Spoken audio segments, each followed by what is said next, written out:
If. By Lord Dunsany. If. Act 1. Scene 1. A small railway station near London. Time, 10 years ago. Bert. How goes it, Bill? Bill. Goes it? How do you think it goes? Bert. I don't know, Bill. How is it? Bill. Bloody. Bert. Why? What's wrong? Bill. Wrong? Nothing ain't wrong. Bert. What's up then? Bill. Nothing ain't right. Bert. Why, what's the worry? Bill. What's the worry? They don't give you better wages nor a dog, and then they thinks they can talk at yer and talk at yer, and say what they likes, like. Bert. Why? You been on the carpet, Bill? Bill. Ain't I? Proper. Bert. Why, what about, Bill? Bill. What about? I'll tell yer. Just 'cause I let a liddy get into a train. That's what about. Said I ought to avy stopped her. Thought the train was moving. Thought it was dangerous. Thought I tried to murder her, I suppose? Bert. What? The other day? Bill. Yes. Bert. Tuesday? Bill. Yes. Bert. Why? The one that dropped her bag? Bill. Yes. Drops her bag. Writes to the company. They writes back she shouldn't avy got in. She writes back she should. Then they gets on to me. Any more of it and I'll. Bert. I wouldn't, Bill, don't you? Bill. I will. Bert. Don't you, Bill? You've got your family to consider. Bill. Well, anyway, I won't let any more of them passengers go jumping into trains any more, not when they're moving, I won't. When the train gets in, doors shut. That's the rule. And they'll ave to abide by it. Bert. Well, I wouldn't stop one, not if. Bill. I don't care. They ain't going to ave me on the mat again and talk all that stuff to me. No, if someone has to suffer. Ere she is. Noise of approaching train heard. Bert. Aye, that's her. Bill. And shut goes the door. Enter John Beale. Bert. Wait a moment, Bill. Bill. Not if he was ever so. John, preparing to pass. Good morning. Bill. Can't come through. Too late. John. Too late? Why, the train's only just in. Bill. Don't care. It's the rule. John. Oh, nonsense. He carries on. Bill. It's too late. I tell you can't come. John. But that's absurd. I want to catch my train. Bill. It's too late. Bert. Let him go, Bill. Bill. I'm blowed if I let him go. John. I want to catch my train. John is stopped by Bill and pushed back by the face. John advances towards Bill looking like fighting. The train has gone. Bill. Only doing my duty. John stops and reflects at this, deciding it isn't good enough. He shrugs his shoulders, turns round and goes away. John. I shouldn't be surprised if I didn't get even with you one of these days, you. And some way you won't expect. Curtain. Scene 2. Yesterday evening. Curtain rises on John and Mary in their suburban home. John. I say, dear. Don't you think we ought to plant an acacia? Mary. An acacia, what's that, John? John.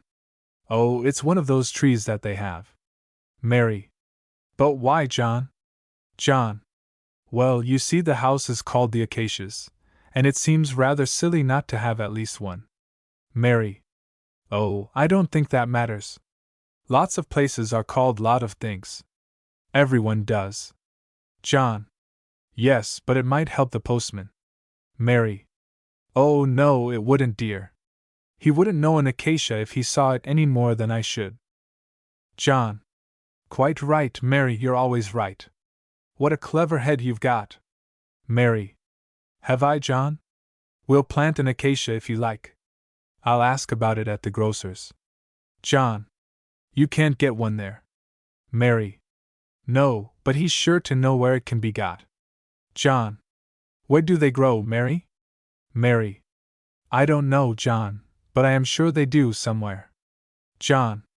Somehow I wish sometimes, I almost wish I could have gone abroad for a week or so to places like where acacias grow naturally. Mary. Oh, would you really, John? John. No, not really. But I just think of it sometimes. Mary. Where would you have gone? John. Oh, I don't know. The East or some such place.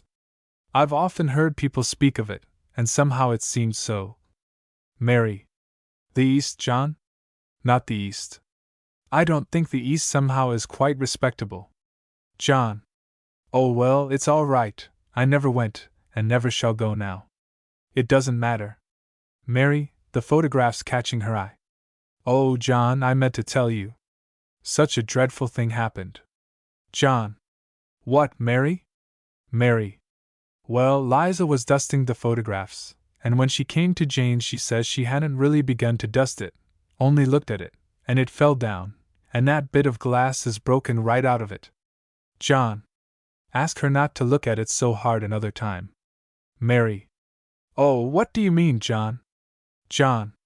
Well, that's how she broke it, she said so, and as I know you believe in Liza. Mary. Well, I can't think she'd tell a lie, John. John. No, of course not. But she mustn't look so hard another time. Mary. And it's poor little Jane's photograph. She will feel it so. John. Oh, that's all right, we'll get it mended. Mary. Still, it's a dreadful thing to have happened. John.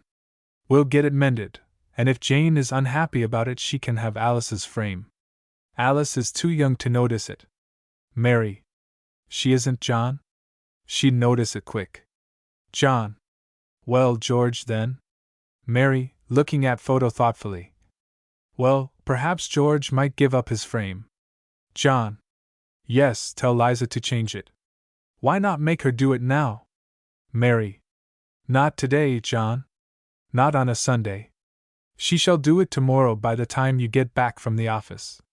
John. All right. It might have been worse. Mary. It's bad enough.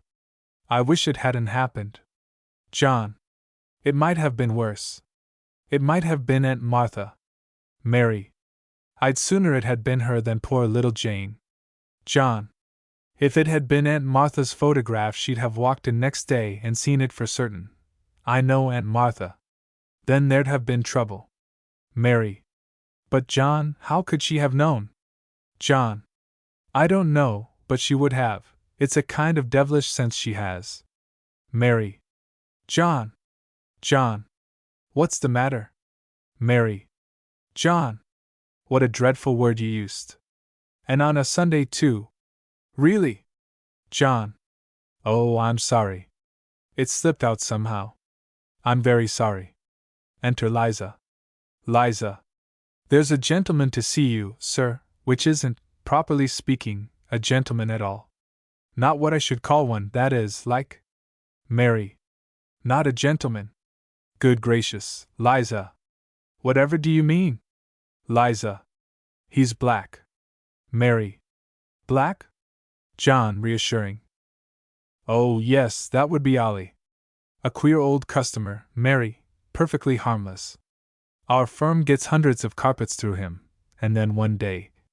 Mary. But what is he doing here, John? John.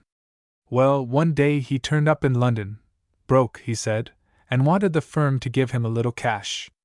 Well, old Briggs was for giving him 10 shillings. But I said, here's a man that's helped us in making thousands of pounds.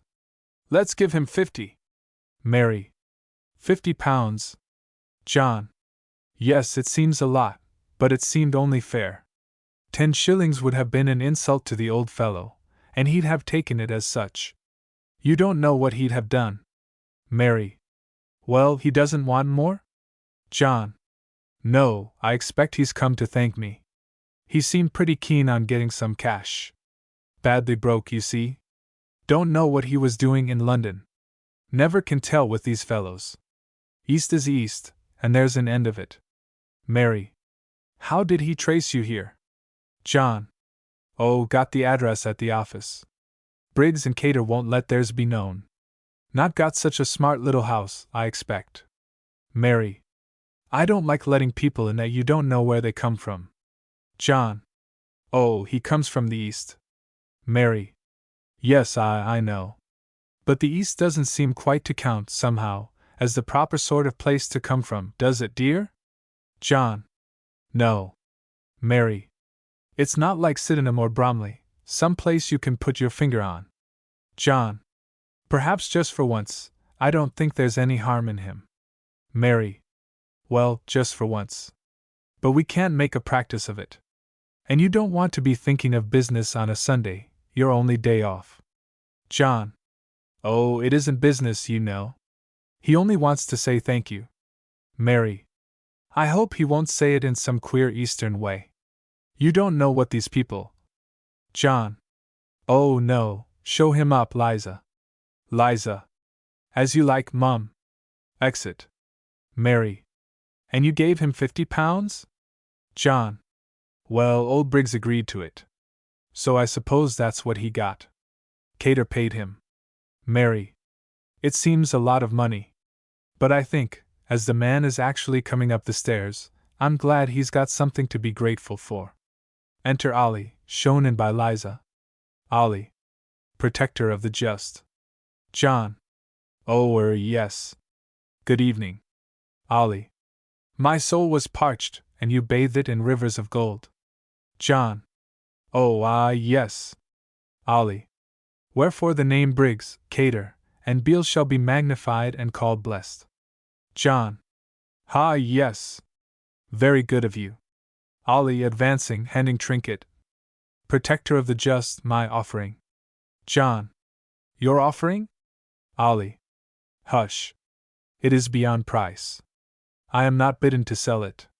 I was in my extremity, but I was not bidden to sell it. It is a token of gratitude, a gift, as it came to me. John. As it came to you? Ollie. Yes, it was given me. John. I see. Then you had given somebody what you call rivers of gold? Ollie. Not gold, it was in Sahara. John. Oh, and what do you give in the Sahara instead of gold? Ollie. Water. John. I see. You got it for a glass of water, like? Ollie. Even so. John. And what happened? Mary. I wouldn't take his only crystal, dear. It's a nice little thing, but to Ollie, but you think a lot of it, don't you? Ollie. Even so. John. But look here, what does it do? Ollie. Much. John. Well, what? Ollie. He that taketh this crystal, so, in his hand, at night, and wishes, saying, At a certain hour let it be. The hour comes and he will go back 8, 10, even 12 years if he will, into the past, and do a thing again, or act otherwise than he did.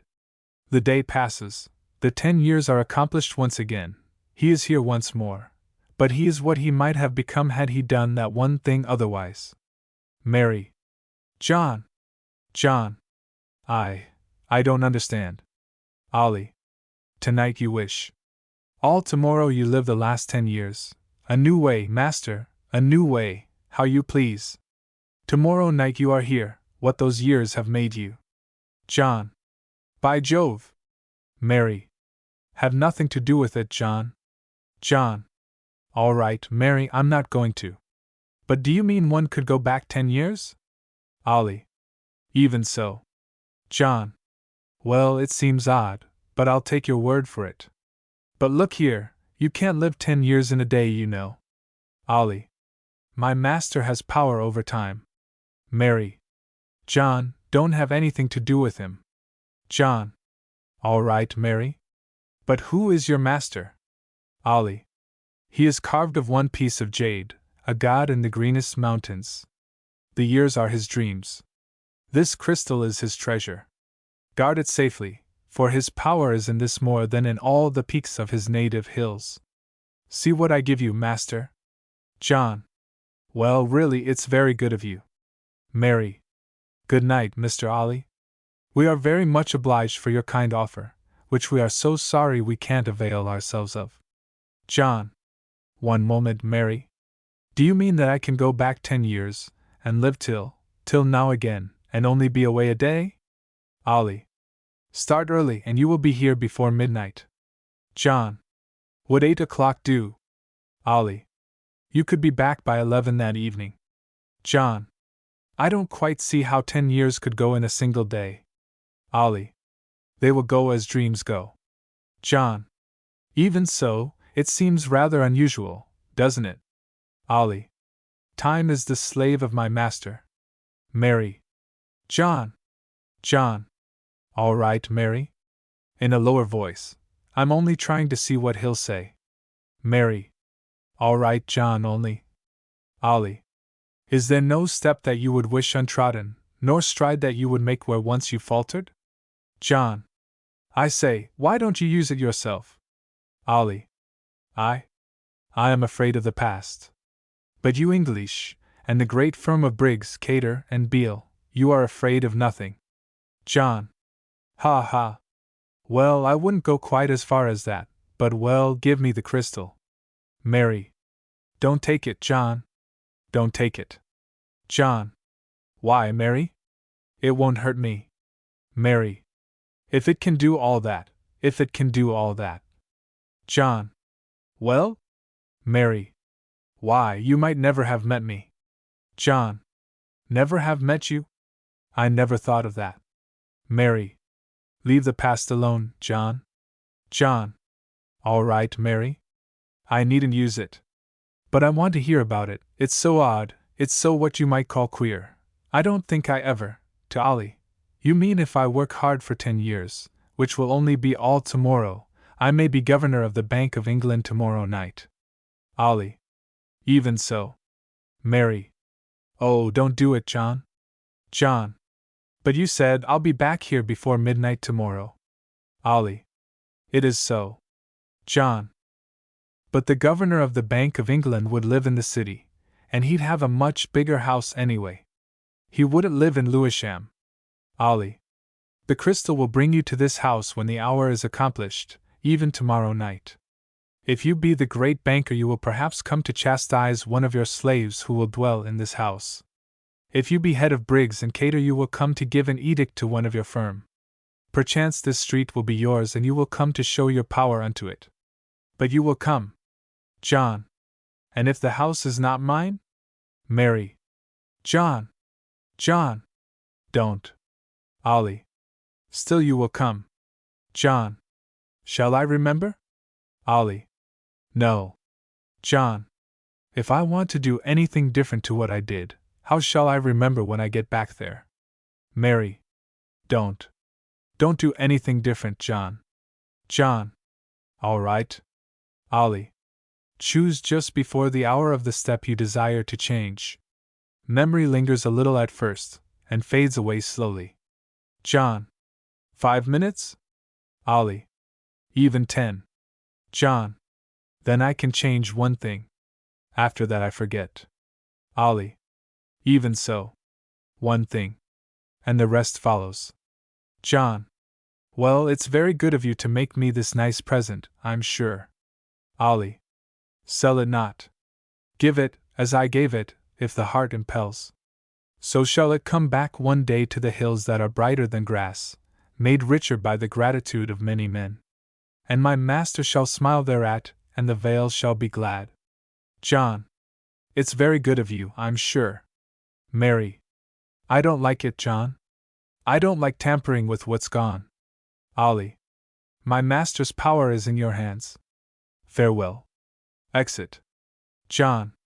I say, he's gone. Mary. Oh, he's a dreadful man. John.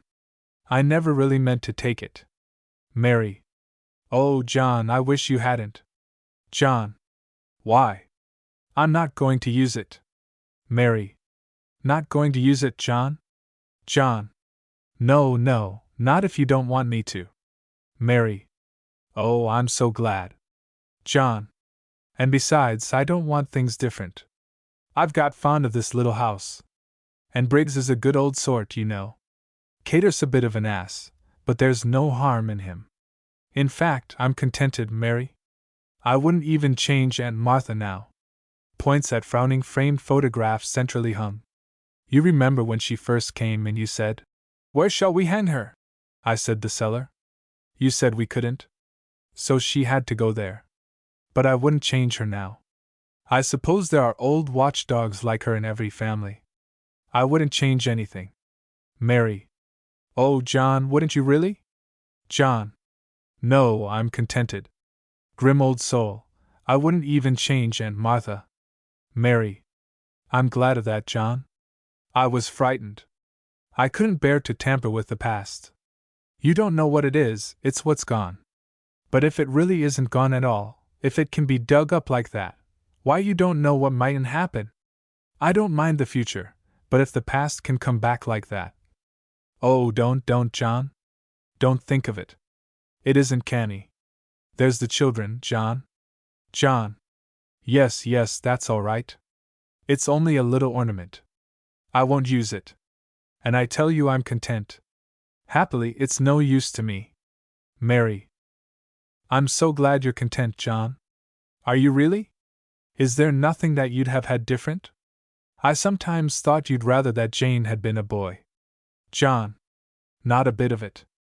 Well, I may have at the time, but Arthur's good enough for me. Mary. I'm so glad. And there's nothing you ever regret at all? John. Nothing. And you? Is there nothing you regret, Mary? Mary. Me? Oh, no. I still think that sofa would have been better green, but you would have it red. John. Yes, so I would. No, there's nothing I regret. Mary. I don't suppose there's many men can say that. John. No, I don't suppose they can. They're not all married to you. I don't suppose many of them can. Mary smiles. Mary. I should think that very few could say that they regretted nothing, very few in the whole world. John. Well, I won't say nothing. Mary. What is it you regret, John? John. Well, there is one thing. Mary. And what is that? John. One thing has rankled a bit. Mary. Yes, John? John. Oh, it's nothing worth mentioning. But it rankled for years. Mary. What was it, John? John. Oh, it seems silly to mention it. It was nothing. Mary. But what? John. Oh, well, if you want to know, it was once when I missed a train. I don't mind missing a train, but it was the way the porter pushed me out of the way. He pushed me by the face. I couldn't hit back, because, well, you know what lawyers make of it. I might have been ruined. So it just rankled. It was years ago before we married. Mary. Pushed you by the face. Good gracious. John. Yes, I'd like to have caught that train in spite of him. I sometimes think of it still. Silly of me, isn't it? Mary. What a brute of a man. John. Oh, I suppose he was doing his silly duty. But it rankled. Mary. He'd no right to do any such thing. He'd no right to touch you. John. Oh, well, never mind. Mary. I should like to have been there, I'd have. John. Oh, well, it can't be helped now, but I'd like to have caught it in SP. An idea seizes him. Mary. What is it? John. Can't be helped, I said. It's the very thing that can be helped. Mary. Can be helped, John? Whatever do you mean? John. I mean he'd no right to stop me catching that train. I've got the crystal, and I'll catch it yet. Mary. Oh, John, that's what you said you wouldn't do. John. No, I said I'd do nothing to alter the past. And I won't. I'm too content, Mary. But this can't alter it. This is nothing. Mary. What were you going to catch the train for, John? John. For London. I wasn't at the office then. It was a business appointment. There was a man who had promised to get me a job, and I was going up to. Mary. John, it may alter your whole life. John. Now do listen, Mary, do listen. He never turned up. I got a letter from him apologizing to me before I posted mine to him. It turned out he never meant to help me, mere meaningless affabilities. He never came to London that day at all. I should have taken the next train back. That can't affect the future. Mary. And no, John? Still, I don't like it. John. What difference could it make? Mary. And no. John. Think how we met. We met at Archie's wedding. I take it one has to go to one's brother's wedding. It would take a pretty big change to alter that. And you were her bridesmaid. We were bound to meet. And having once met, well, there you are. If we met by chance, in a train, or anything like that, well, then I admit some little change might alter it. But when we met at Archie's wedding and you were her bridesmaid, why, Mary, it's a cert. Besides, I believe in predestination. It was our fate. We couldn't have missed it. Mary. No, I suppose not, still. John. Well, what? Mary. I don't like it. John. Oh, Mary, I have so longed to catch that infernal train. Just think of it, annoyed on and off for 10 years by the 8:15. Mary. I'd rather you didn't, John. John. But why? Mary. Oh, John, suppose there's a railway accident? You might be killed, and we should never meet. John. There wasn't. Mary. There wasn't, John? What do you mean? John. There wasn't an accident to the 8:15. It got safely to London just 10 years ago. Mary. Why, nor there was. John. You see how groundless your fears are. I shall catch that train, and all the rest will happen the same as before. Just think, Mary, all those old days again. I wish I could take you with me. But you soon will be. But just think of the old days coming back again. Hampton Court again in Kew, and Richmond Park again with all the May. And that bun you bought, and the court ginger beer, and those birds singing and the bus past Isleworth. Oh, Mary, you wouldn't grudge me that? Mary. Well, well then, all right, John. John. And you will remember there wasn't an accident, won't you? Mary, resignedly, sadly. Oh, yes, John. And you won't try to get rich or do anything silly, will you? John. No, Mary. I only want to catch that train. I'm content with the rest. The same things must happen, and they must lead me the same way, to you, Mary. Good night now, dear. Mary. Good night? John. I shall stay here on the sofa holding the crystal and thinking. Then I'll have a biscuit and start at 7. Mary. Thinking, John? What about? John. Getting it clear in my mind what I want to do. That one thing and the rest the same. There must be no mistakes. Mary sadly. Good night, John. John. Have supper ready at 11. Mary. Very well, John. Exit. John on the sofa, after a moment or two. I'll catch that infernal train in spite of him. He takes the crystal and closes it up in the palm of his left hand. I wish to go back 10 years, 2 weeks and a day, at 8:10 a.m. tomorrow. 8:10 a.m. tomorrow, 8.10. Re-enter Mary in doorway. Mary. John. John. You are sure he did get his £50? John. Yes. Didn't he come to thank me for the money? Mary. You are sure it wasn't 10 shillings? John. Cater paid him, I didn't. Mary. Are you sure that Cater didn't give him 10 shillings? John. It's the sort of silly thing Cater would have done. Mary. Oh, John. John. Curtain. Scene 3. Scene as in Act I, Scene 1. Time. 10 years ago. Bert. How goes it, Bill? Bill. Goes it? How do you think it goes? Bert. I don't know, Bill. How is it? Bill. Bloody. Bert. Why, what's wrong? Bill. Wrong? Nothing ain't wrong. Bert. What's up then?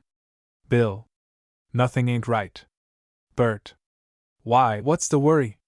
Bill. What's the worry? They don't give you better wages nor a dog, And then they thinks they can talk at yer and talk at yer, and say what they likes, like. Bert. Why? You been on the carpet, Bill? Bill. Ain't I? Proper. Bert. Why? What about, Bill? Bill. What about? I'll tell yer. Just 'cause I let a liddy get into a train. That's what about. Said I ought to avy stopped her. Thought the train was moving. Thought it was dangerous. Thought I tried to murder her, I suppose? Bert. What? The other day? Bill. Yes. Bert. Tuesday? Bill. Yes. Bert. Why? The one that dropped her bag? Bill. Yes. Drops her bag. Writes to the company. They writes back she shouldn't avy got in. She writes back she should. Then they gets on to me. Any more of it and I'll. Bert. I wouldn't, Bill, don't you? Bill. I will. Bert. Don't you, Bill? You've got your family to consider. Bill. Well, anyway, I won't let any more of them passengers go jumping into trains any more, not when they're moving, I won't. When the train gets in, doors shut. That's the rule, and they'll have to abide by it. Enter John Beale. Bill, touching his hat, good morning, sir. John does not answer, but walks to the door between them. Carry your bag, sir? John. Go to hell. Exit through door. Bill. Allo. Bert. Somebody's been getting at him. Bill. Well, I never did. Why, I knows the young feller. Bert. Pleasant spoken, ain't he, as a rule?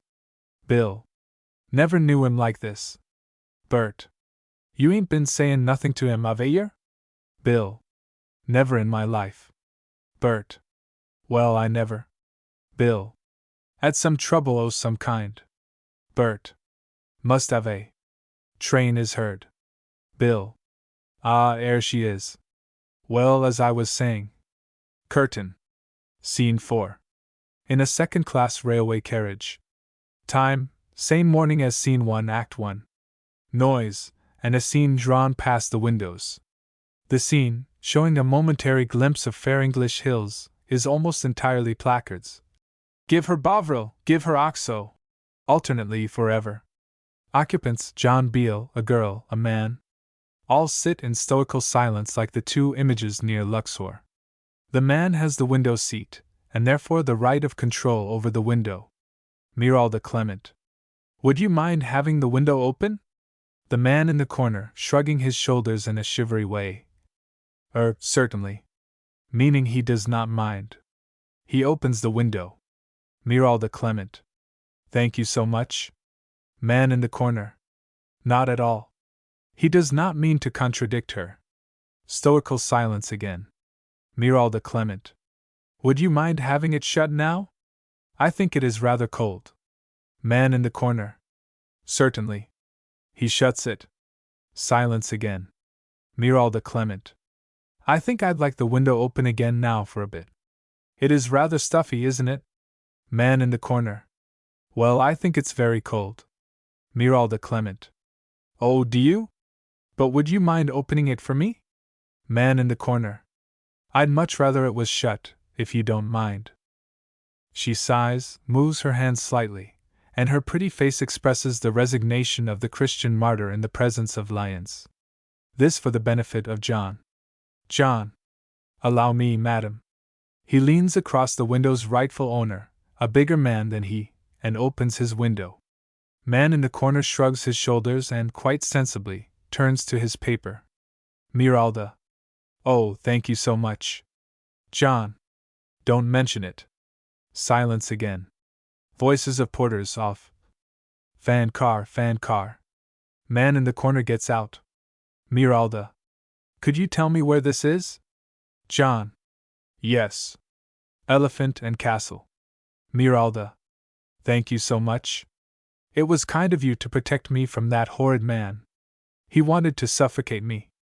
John. Oh, very glad to assist you, I'm sure. Very glad. Miralda. I should have been afraid to have done it in spite of him. It was splendid of you. John. Oh, that was nothing. Miralda. Oh, it was, really. John. Only too glad to help you in any little way. Miralda. It was so kind of you. John. Oh, not at all. Silence for a bit. Miralda. I've nobody to help me. John. Haven't you really? Miralda. No, nobody. John. I'd be very glad to help you in any little way. Miralda. I wonder if you could advise me. John. I do my best. Miralda.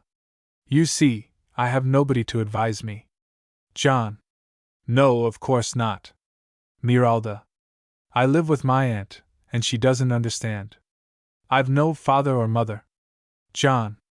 Oh, really? Miralda. No, and an uncle died and he left me £100,000. John. Really? Miralda. Yes. He didn't like me. I think he did it out of contrariness as much as anything. He was always like that to me. John. Was he? Was he really? Miralda. Yes. It was invested at 25%. He never liked me. Thought I was too, I don't know what. John. No. Miralda. That was 5 years ago, and I've never got a penny of it. John. Really? But that's not right. Miralda sadly. No. John. Where's it invested? Miralda. In Al Shaldemir. John. Where's that? Miralda. I don't quite know. I never was good at geography. I never quite knew where Persia ends. John. And what kind of an investment was it? Miralda. There's a pass in some mountains that they can get camels over, and a huge toll is levied on everything that goes by. That is the custom of the tribe that lives there, and I believe the toll is regularly collected. John. And who gets it? Miralda. The chief of the tribe. He is called Ben Hussein. But my uncle lent him all this money, and the toll on the camels was what they called the security. They always carry gold and turquoise, you know. John. Do they? Miralda. Yes, they get it from the rivers. John. I see. Miralda.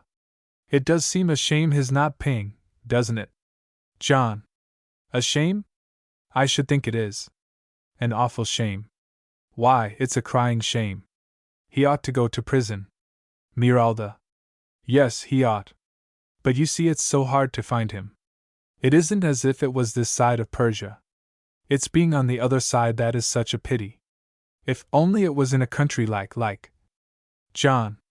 I'd soon find him. Why, a man like that deserves anything. Miralda. It is good of you to say that. John. Why, and you say you never got a penny. Miralda. No. John. Well, that is a shame. I call that a downright shame. Miralda. Now, what ought I to do? John. Do?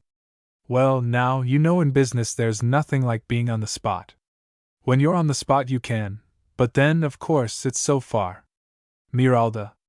It is, isn't it? John. Still, I think you should go if you could. If only I could offer to help you in any way, I would gladly, but of course. Miralda. What would you do? John. I'd go and find that Hussein fellow, and then. Miralda. Yes? John. Why, I'd tell him a bit about the law, and make him see that you didn't keep all that money that belonged to someone else. Miralda. Would you really? John. Nothing would please me better. Miralda. Would you really? Would you go all that way? John. It's just the sort of thing that I should like, apart from the crying shame. The man ought to be. Miralda. We're getting into Holborn. Would you come and lunch somewhere with me and talk it over? John. Gladly. I'd be glad to help. I've got to see a man on business first. I've come up to see him. And then after that there was something I wanted to do after that. I can't think what it was. But something I wanted to do after that. Oh, heavens, what was it? Pause. Miralda. Can't you think? John. No, oh, well, it can't have been so very important. And yet, well, where shall we lunch? Miralda. Gratzenheim's. John. Right. What time? Miralda. 1:30. Would that suit? John. Perfectly. I'd like to get a man like Hussein in prison. Oh, I beg your pardon. He hurries to open the door. Exit Miralda. Now what was it I wanted to do afterwards? Throws hand to forehead. Oh, never mind. Curtain. Act 2. Scene. John's tent in Al Shaldemir. There are 2 heaps of idols, left and right, lying upon the ground inside the tent. Dowd carries another idol in his arms. John looks at its face. 6 months have elapsed since the scene in the second-class railway carriage. John Beale. This god is holy. He points to the left heap. Dowd carries it there and lays it on the heap. Dowd. Yes, great master. John Beale. You are in no wise to call me great master. Have not I said so? I am not your master. I am helping you people. I know better than you what you ought to do, because I am English. But that's all. I'm not your master, see? Dowd. Yes, great master. John Beale. Oh, go and get some more idols. Hurry. Dowd. Great master, I go. Exit. John Beale. I can't make these people out. Dowd, returning. I have 3 gods. John Beale, looking at their faces, pointing to the 2 smaller idols first, these 2 are holy. This one is unholy. Dowd. Yes, great master. John Beale. Put them on the heap. Dowd does so, 2 left, 1 right. Get some more. Dowd salams. Exit. Looking at right heap. What a filthy people. Enter Dowd with 2 idols. John Beale, after scrutiny. This god is holy, this is unholy. Enter Archie Beale, wearing a bowler hat. Why, Archie, this is splendid of you. You've come. Why, that's splendid. All that way. Archie Beale. Yes, I've come. Whatever are you doing? John Beale. Archie, it's grand of you to come. I never ought to have asked it of you, only. Archie Beale. Oh, that's all right. But what in the world are you doing? John Beale. Archie, it's splendid of you. Archie Beale. Oh, cut it. That's all right. But what's all this? John Beale. Oh, this. Well, they're the very oddest people here. It's a long story. But I wanted to tell you first how enormously grateful I am to you for coming. Archie Beale. Oh, that's all right. But I want to know what you're doing with all these genuine antiques. John Beale. Well, Archie, the fact of it is they're a real odd lot of people here. I've learnt their language, more or less, but I don't think I quite understand them yet. A lot of them are Mohammedans. They worship Muhammad, you know. He's dead. But a lot of them worship these things, and… Archie Beale. Well, what have you got 'em all in here for? John Beale. Yes, that's just it. I hate interfering with them, but well, I simply had to. You see, there's 2 sorts of idols here. They offer fruit and rats to some of them. They lay them on their hands or their laps. Archie Beale. Why do they offer them rats? John Beale. Oh, I don't know. They don't know either. It's the right thing to do out here. It's been the right thing for hundreds of years. Nobody exactly knows why. It's like the bows we have on evening shoes, or anything else. But it's all right. Archie Beale. Well, what are you putting them in heaps for? John Beale. Because there's the other kind, the ones with wide mouths and rust round them. Archie Beale. Rust? Yes, so there is. What do they do? John Beale. They offer blood to them, Archie. They pour it down their throats. Sometimes they kill people, sometimes they only bleed them. It depends how much blood the idol wants. Archie Beale. How much blood it wants? Good Lord! How do they know? John Beale. The priests tell them. Sometimes they fill them up to their necks. They're all hollow, you know. In spring it's awful. Archie Beale. Why are they worse in spring? John Beale. I don't know. The priests ask for more blood then. Much more. They say it always was so. Archie Beale. And you're stopping it? John Beale. Yes, I'm stopping these. One must. I'm letting them worship those. Of course, it's idolatry and all that kind of thing, but I don't like interfering short of actual murder. Archie Beale. And they're obeying you? John Beale. Why yes. I think so. Archie Beale. You must have got a great hold over them. John Beale. Well, I don't know about that.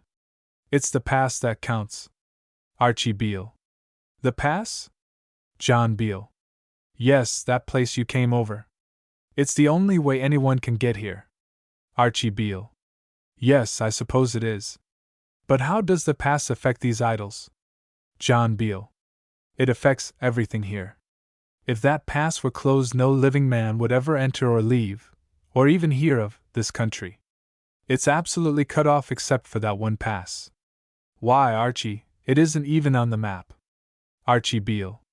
Yes, I know. John Beale. Well, whoever owns that pass is everybody. No one else counts. Archie Beale. And who does own it? John Beale.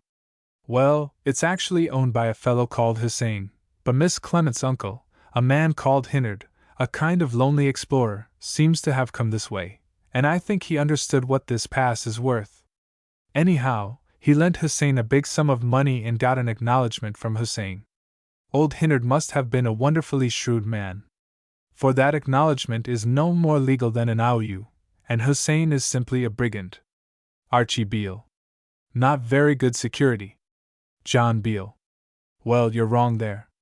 Hussein himself respects that piece of parchment he signed. There's the name of some god or other written on it Hussein is frightened of. Now you see how things are.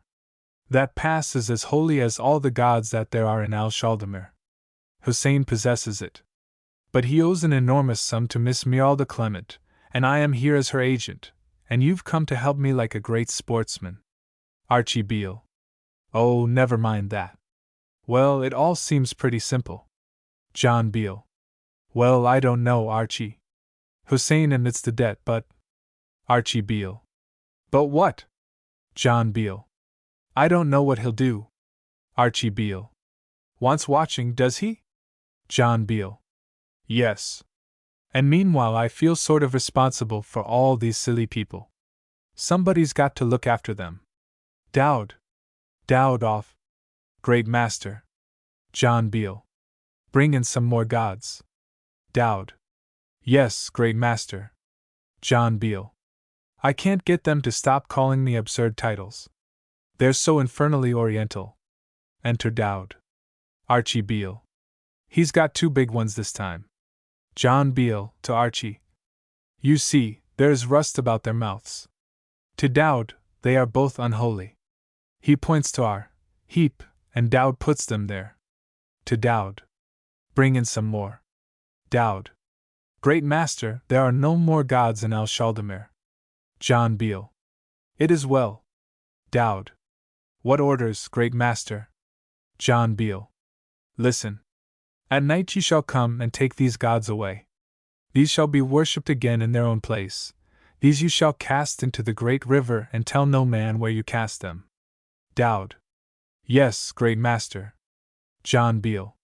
You will do this, Dowd? Dowd. Even so, Great Master. John Beale. I am sorry to make you do it. You are sad that you have to do it. Yet it must be done. Dowd. Yes, I am sad, Great Master. John Beale. But why are you sad, Dowd? Dowd. Great Master, in times you do not know these gods were holy. In times you have not guessed. In old centuries, Master, perhaps before the pass. Men have prayed to them, sorrowed before them, given offerings to them. The light of old hearths has shone on them, flames from old battles. The shadow of the mountains has fallen on them, so many times, Master, so many times.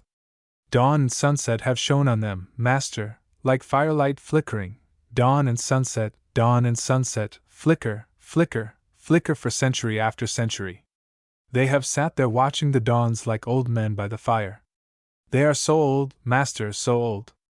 And some day dawn and sunset will die away and shine on the world no more, and they would have still sat on in the cold. And now they go, they are our history, master, they are our old times. Though they be bad times, they are our times, master, and now they go. I am sad, master, when the old gods go. John Beale. But they are bad gods, Dowd. Dowd. I am sad when the bad gods go. John Beale. They must go, Dowd. See, there is no one watching. Take them now. Dowd. Even so, great master. He takes up the largest of the gods with rust. Come, Mahomla, thou shalt not drink Needish. John Beale. Was Needish to have been sacrificed? Dowd. He was to have been drunk by Ahomla. John Beale. Needish. Who is he? Dowd. He is my son. Exit with Ahomla. John Beale almost gasps. Archie Beale, who has been looking round the tent. What has he been saying? John Beale. They're a strange people. I can't make them out. Archie Beale. Is that the heap that oughtn't to be worshipped? John Beale. Yes. Archie Beale. Well, do you know, I'm going to chuck this hat there. It doesn't seem to me somehow to be any more right here than those idols would be at home. Odd, isn't it? Here goes. He throws hat on right heap of idols. John Beale does not smile. Why, what's the matter? John Beale. I don't like to see a decent Christian hat among these filthy idols. They've all got rust on their mouths. I don't like to see it, Archie. It's sort of like what they call an omen. I don't like it. Archie Beale. Do they keep malaria here? John Beale. I don't think so. Why? Archie Beale. Then what's the matter, Johnny? Your nerves are bad. John Beale. You don't know these people, and I brought you out here. I feel kind of responsible. If Hussein's lot turned nasty, you don't know what he'd do, with all those idols and all. Archie Beale. He'll give 'em a drink, you mean? John Beale. Don't, Archie. There's no saying. And I feel responsible for you. Archie Beale. Well, they can have my hat. It looks silly somehow. I don't know why. What are we going to do? John Beale. Well, now that you've come, we can go ahead. Archie Beale. Righto. What at? John Beale. We've got to see Hussein's accounts, and get everything clear in black and white, and see just what he owes to Miss Miralda Clement. Archie Beale. But they don't keep accounts here. John Beale. How do you know? Archie Beale. Why, of course they don't. One can see that. John Beale. But they must. Archie Beale. Well, you haven't changed a bit for your 6 months here. John Beale. Haven't changed? Archie Beale. No, just quietly thinking of business. You'll be a great businessman, Johnny. John Beale. But we must do business, that's what I came here for. Archie Beale. You'll never make these people do it. John Beale. Well, what do you suggest? Archie Beale. Let's have a look at old Hussein. John Beale. Yes, that's what I have been waiting for. Dowd. Dowd off. Master. Enters. John Beale. Go to the palace of the Lord of the Pass and beat on the outer door. Say that I desire to see him. Pray him to come to my tent. Dowd bows and exit. To Archie. I've sent him to the palace to ask Hussein to come. Archie Beale. Lives in a palace, does he? John Beale. Yes, it's a palace, it's a wonderful place. It's bigger than the mansion house, much. Archie Beale. And you're going to teach him to keep accounts. John Beale. Well, I must. I hate doing it. It seems almost like being rude to the Lord Mayor. But there's 2 things I can't stand. Cheating in business is one and murder's another. I've got to interfere. You see, if one happens to know the right from wrong as we do, we've simply got to tell people who don't. But it isn't pleasant. I almost wish I'd never come. Archie Beale. Why, it's the greatest sport in the world. It's splendid. John Beale. I don't see it that way. To me, those idols are just horrid murder. And this man owes money to this girl with no one to look after her, and he's got to pay. But I hate being rude to a man in a place like the Mansion House, even if he is black. Why, good Lord, who am I? It seems such cheek. Archie Beale.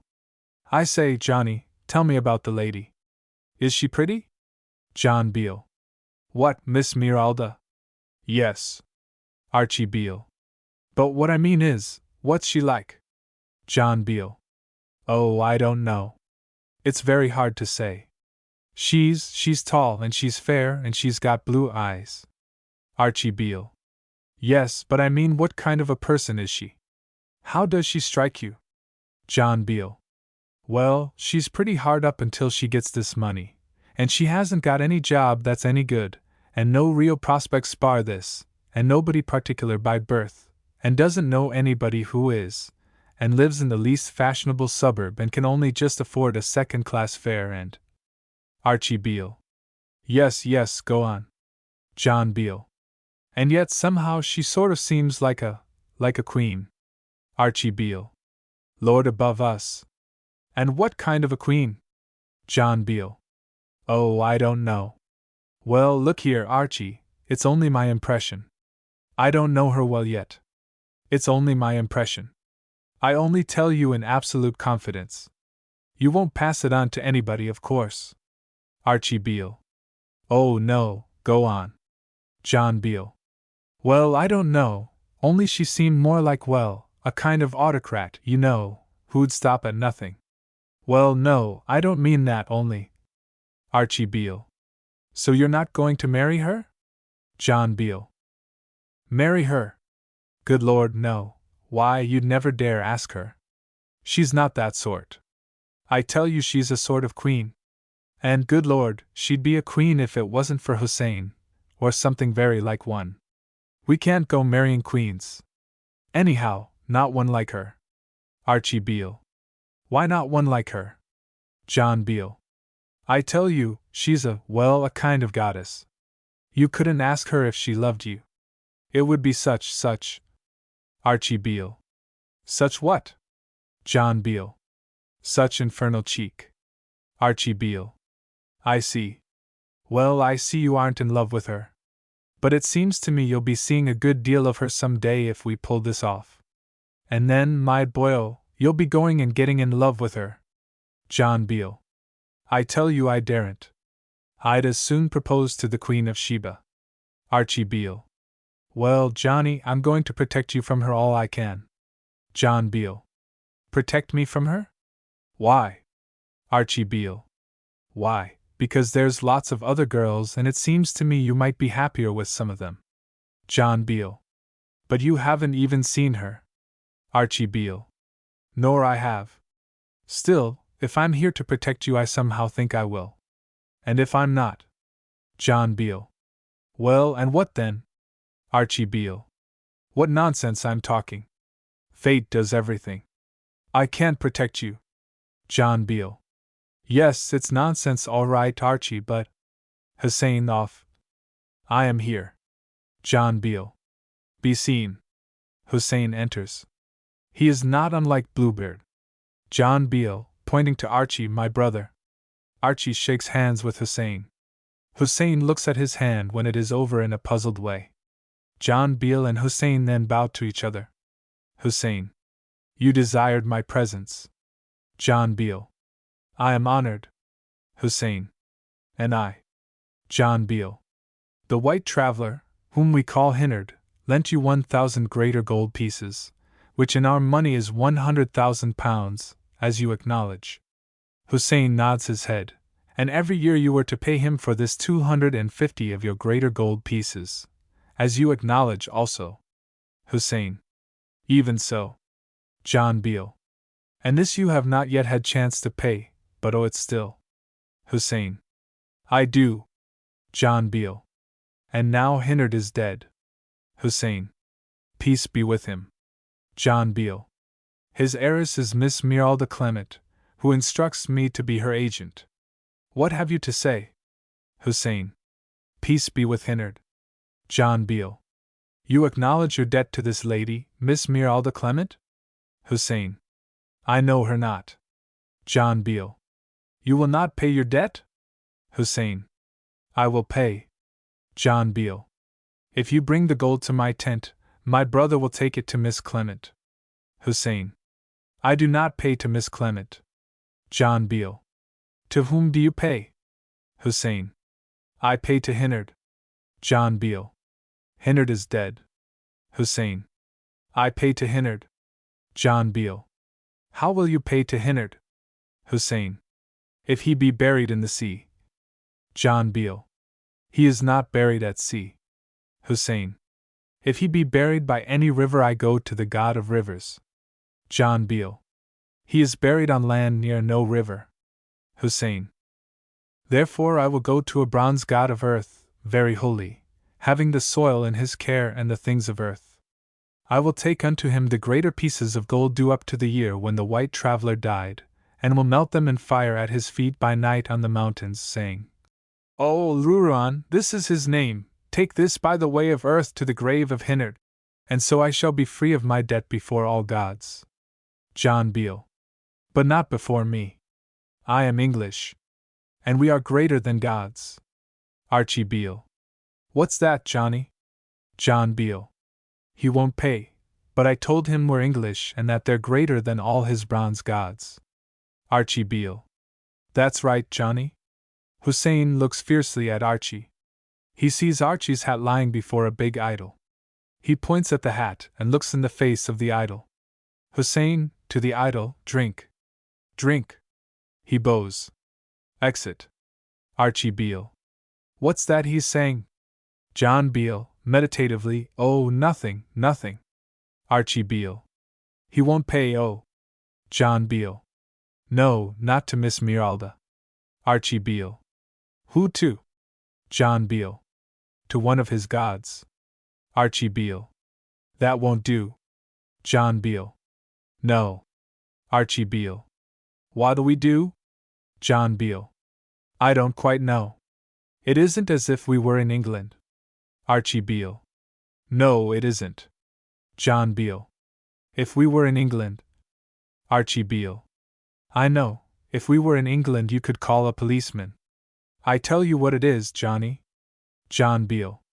Yes? Archie Beale. I tell you what, you want to see more of Miss Clement.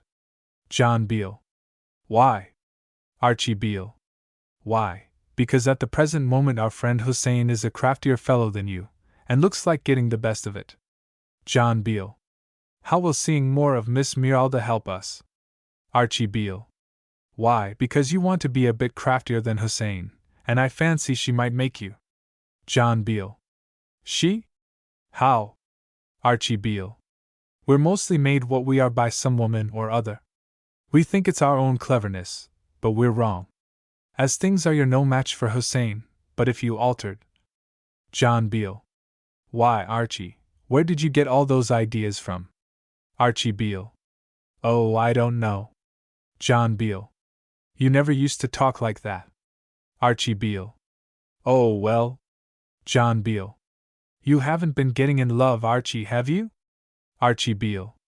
What are we to do about Hussein? John Beale. It's funny you're mentioning Miss Miralda. I got a letter from her the same day I got yours. Archie Beale. What does she say? John Beale. I couldn't make it out.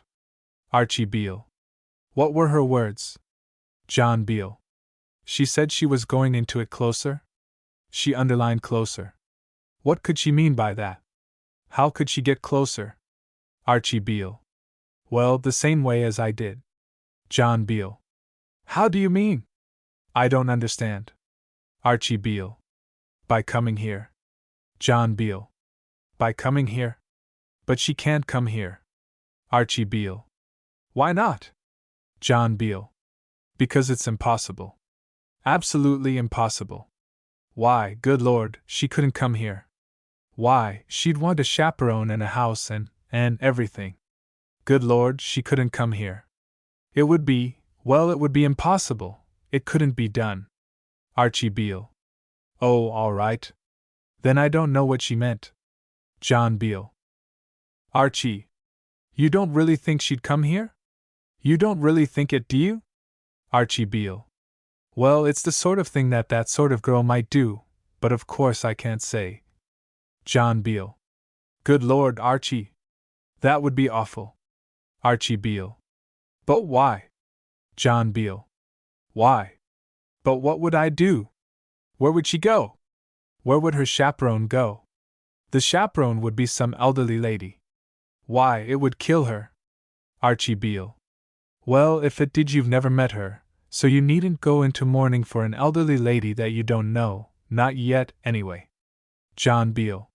No, of course not. You're laughing at me, Archie. But for the moment I took you seriously. Of course, she won't come. One can go into a thing closely without doing it absolutely literally. But good Lord, wouldn't it be an awful situation if she did? Archie Beale. Oh, I don't know. John Beale. All alone with me here? No, impossible. And the country isn't civilized. Archie Beale. Women aren't civilized. John Beale. Women aren't. Good Lord, Archie, what an awful remark.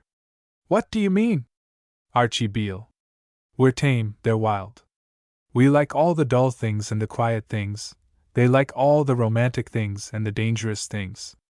John Beale. Why, Archie, it's just the other way about. Archie Beale. Oh, yes, we do all the romantic things, and all the dangerous things. But why? John Beale. Why? Because we like them, I suppose? I can't think of any other reason.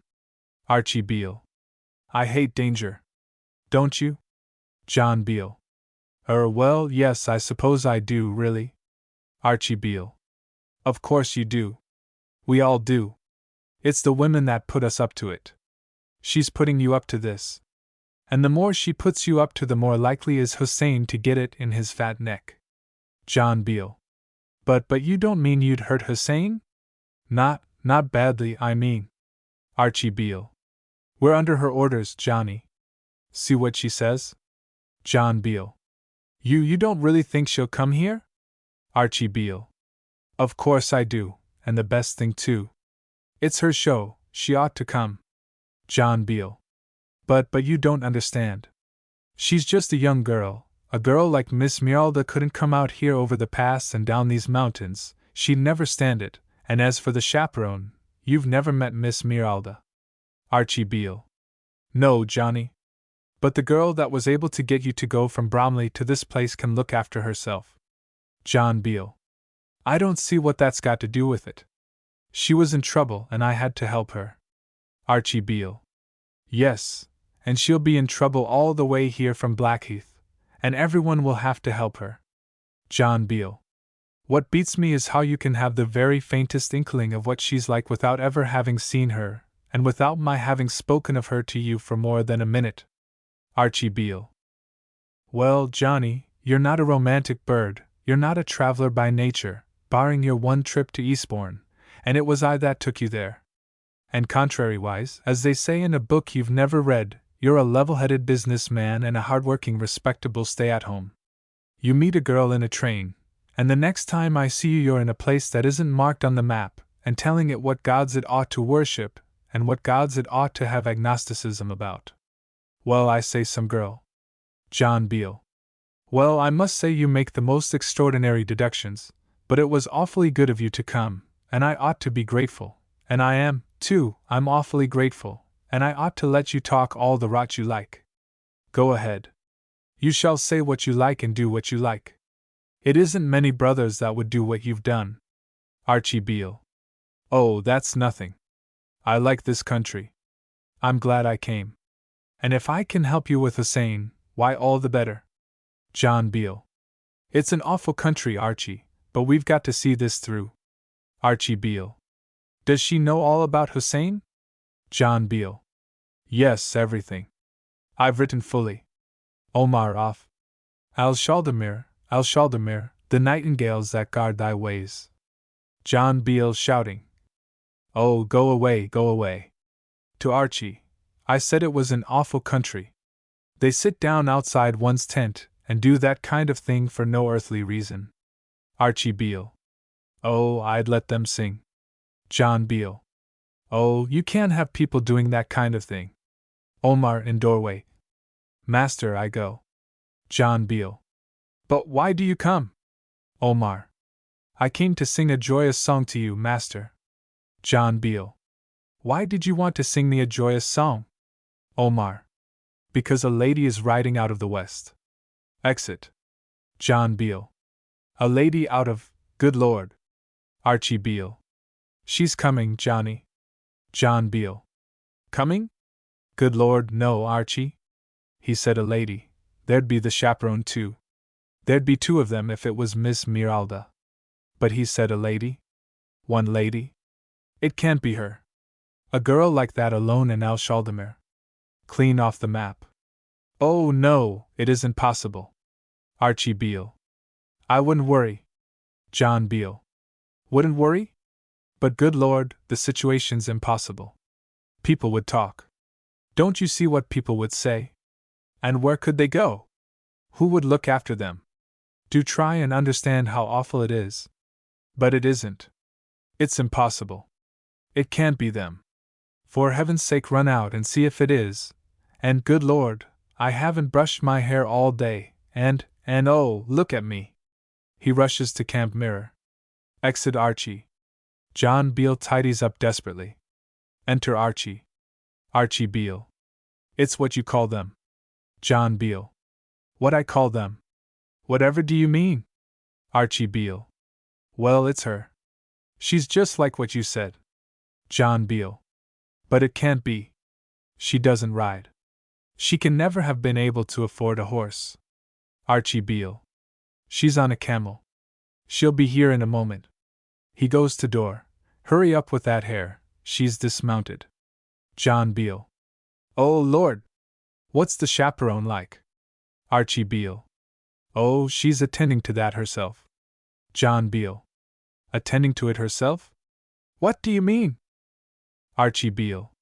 I expect she'll attend to most things. Enter Hafiz El Alcalin in doorway of tent, pulling back flap a little. John Beale. Who are you? Hafiz. I show the gracious lady to your tent. Enter Miralda Clement, throwing a smile to Hafiz. Miralda. Hello, Mr. Beale. John Beale. How do you do? She looks at Archie. Oh, this is my brother, Miss Clement. Miranda and Archie Beale. How do you do? Miralda. I like this country. John Beale. I'm afraid I hardly expected you. Miralda. Didn't you? John Beale. No, you see, it's such a long way. And wasn't it very expensive? Miralda. Well, the captain of the ship was very kind to me. John Beale. Oh. But what did you do when you landed? Miralda. Oh, there were some Arabs coming this way in a caravan. They were really very good to me too. John Beale. But the camel? Miralda. Oh, there were some people the other side of the mountains. Everybody has been very kind about it. And then there was the man who showed me here. He's called Hafiz El Alcalin. It's a nice name, don't you think? John Beale. But you know, this country, Miss Clement, I'm half afraid it's hardly, isn't it, Archie? How long did you think of staying? Miralda. Oh, a week or so. John Beale. I don't know what you'll think of Alshaldemere. I'm afraid you'll find it. Miralda. Oh, I like it. Just that hollow in the mountains, and the one pass, and no record of it anywhere. I like that. I think it's lovely. John Beale. You see, I'm afraid. What I mean is I'm afraid the place isn't even on the map. Miralda. Oh, that's lovely of it. John Beale. All decent places are. Miralda. You mean if a place is on the map we've got to behave accordingly. But if not, why? John Beale. Hussein won't pay. Miralda. Let's see Hussein. John Beale. I'm afraid he's rather a savage-looking brigand. Miralda. Never mind. Archie is quietly listening and smiling sometimes. Enter Dowd. He goes up to the unholy heap and takes away 2 large idols, one under each arm. Exit. What's that, Mr. Beale? John Beale. Oh, that? I'm afraid it's rather horrible. I told you it was an awful country. They pray to these idols here, and some are all right, though of course it's terribly blasphemous. But that heap, well, I'm afraid, well, that heap is very bad indeed. Miralda. What do they do? John Beale. They kill people. Miralda. Do they? How? John Beale. I'm afraid they pour their blood down those horrible throats. Miralda. Do they? How do you know? John Beale. I've seen them do it, and those mouths are all rusty. But it's all right now. It won't happen any more. Miralda. Won't it? Why not? John Beale. Well, Archie Beale. He stopped them, Miss Clement. They're all going to be thrown into the river. Miralda. Have you? John Beale. Well, yes. I had to. So it's all right now. They won't do it any more. Miralda. John Beale. What is it? I promise you that's all right. They won't do that any more. Miralda. I've never known anyone that tried to govern a country or anything of that sort, but. John Beale. Of course, I'm just doing what I can to put them right. I'd be very glad of your advice, of course, I'm only here in your name. Miralda. What I mean is that I'd always thought that the one thing you shouldn't do, if you don't mind my saying so. John Beale. No, certainly. Miralda. Was to interfere in people's religious beliefs. John Beale. But I don't think you quite understand. The priests knife these people in the throat, boys and girls, and then acolytes lift them up and the blood runs down. I've seen them. Miralda. I think it's best to leave religion to the priests. They understand that kind of thing. John Beale opens his mouth in horror and looks at Archie. Archie returns the glance. There is very nearly a twinkle in Archie's eyes. Miralda. Let's see Hussein. John Beale. What do you think, Archie? Archie Beale. Poor fellow. We'd better send for him. Miralda. Why do you say, poor fellow? Archie Beale. Oh, because he's so much in debt. It's awful to be in debt. I'd sooner almost anything happen to me than to owe a lot of money. Miralda. Your remark didn't sound very complimentary. Archie Beale. Oh, I only meant that I'd hate to be in debt. And I should hate owing money to you, because. Miralda. Why? Archie Beale. Because I should so awfully want to pay it. Miralda. I see. Archie Beale. That's all I meant.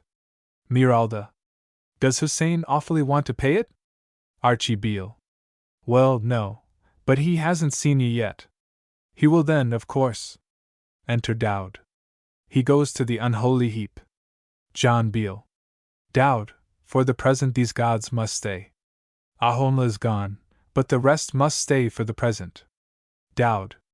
Even so, great master. John Beale. Dowd, go once more to the palace of the Lord of the Pass and beat the outer door. Say that the great lady herself would see him. The great lady, Miss Clement, the white traveler's heiress. Dowd. Yes, master. John Beale. Hasten. Exit Dowd. I have sent him for Hussein. Miralda. I don't know their language. John Beale. You will see him, and I'll tell you what he says. Miralda to Archie. Have you been here long? Archie Beale. No, I think he wrote to me by the same mail as he wrote to you, if they have mails here. I came at once. Miralda. So did I, but you weren't on the Empress of Switzerland. Archie Beale. No, I came round more by land. John Beale. You know, I hardly like bringing Hussein in here to see you. He's rather a. Miralda. What's the matter with him? John Beale. Well, he's rather of the brigand type, and one doesn't know what he'll do. Miralda. Well, we must see him first, and hear what he has to say before we take any steps. John Beale. But what do you propose to do? Miralda. Why, if he pays me everything he owes, or gives up the security. John Beale. The security is the pass. Miralda. Yes. If he gives up that or pays. John Beale. You know he's practically king of the whole country. It seems rather cheek almost my sending for him like this. Miralda. He must come. John Beale. But what are you going to do? Miralda. If he gives up the pass. John Beale. Why, if he gives up the pass you'd be a kind of queen of it all. Miralda. Well, if he does that, all right. John Beale. But what if he doesn't? Miralda. Why, if he doesn't pay? Hussein off. I am here. John Beale. Be seen. Enter Hussein. Hussein. Greeting once more. John Beale.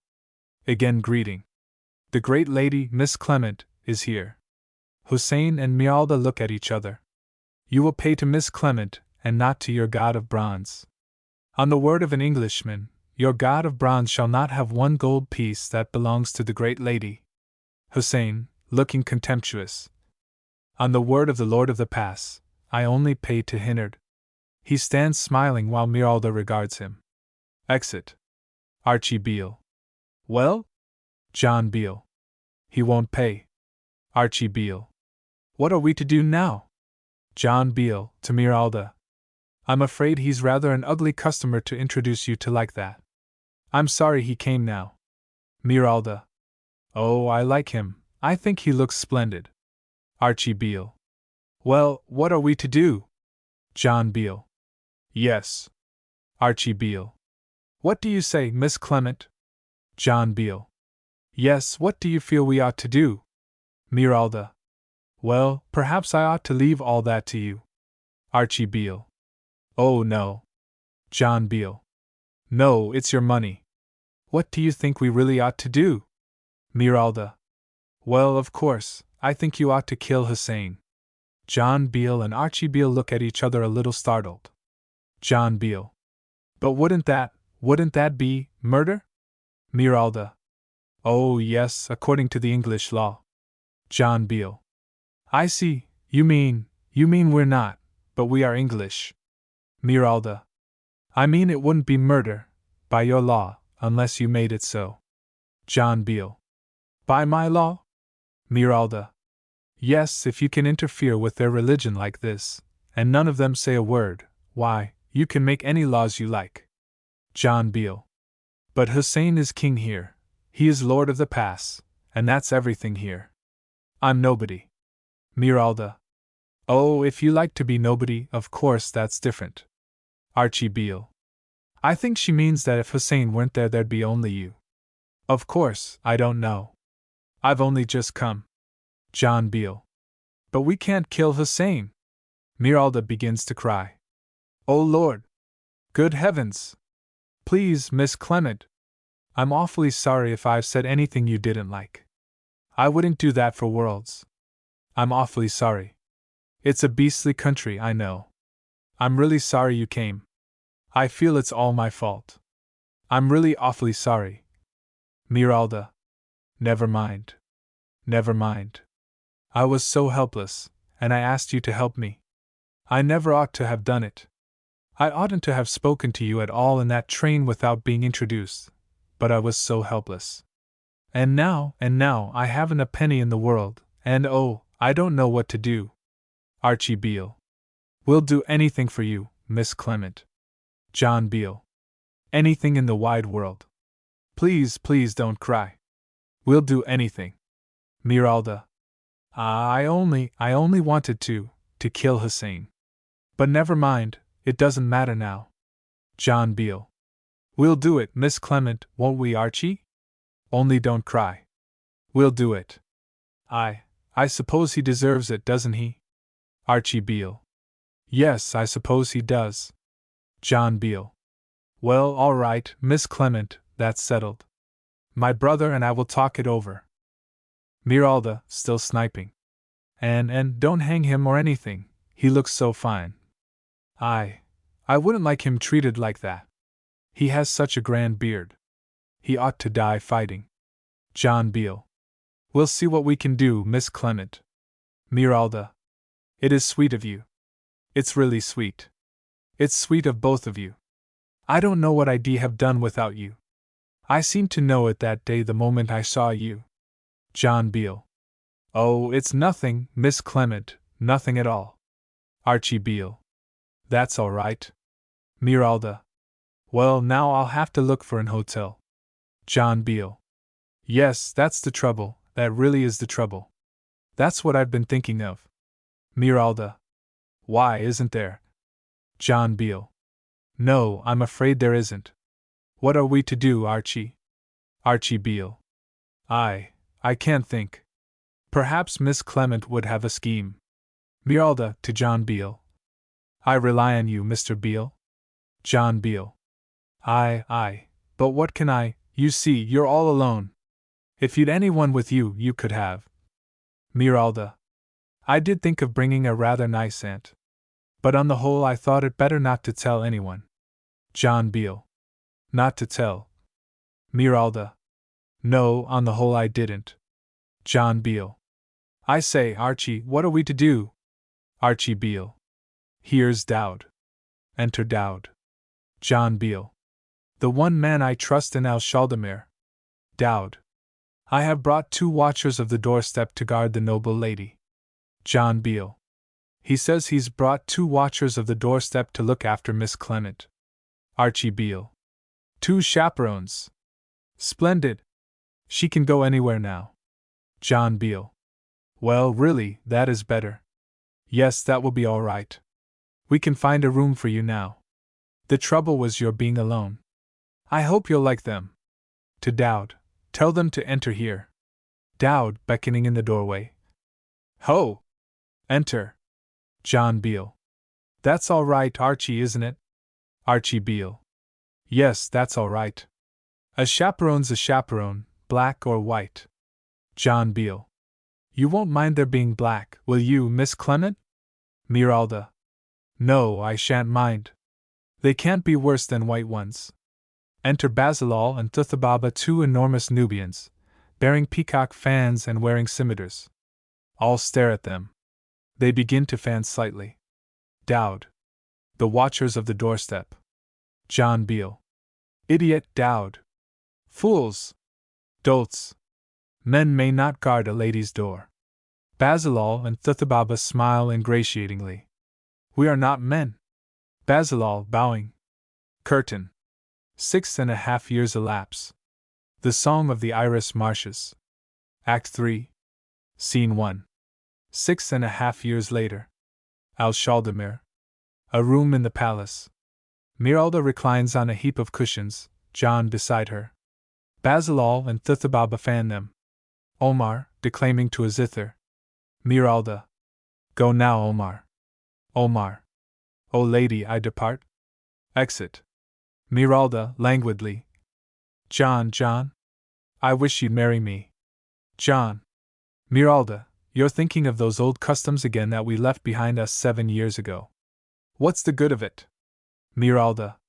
I had a fancy that I wished you would. John. What's the good of it? You know you are my beloved.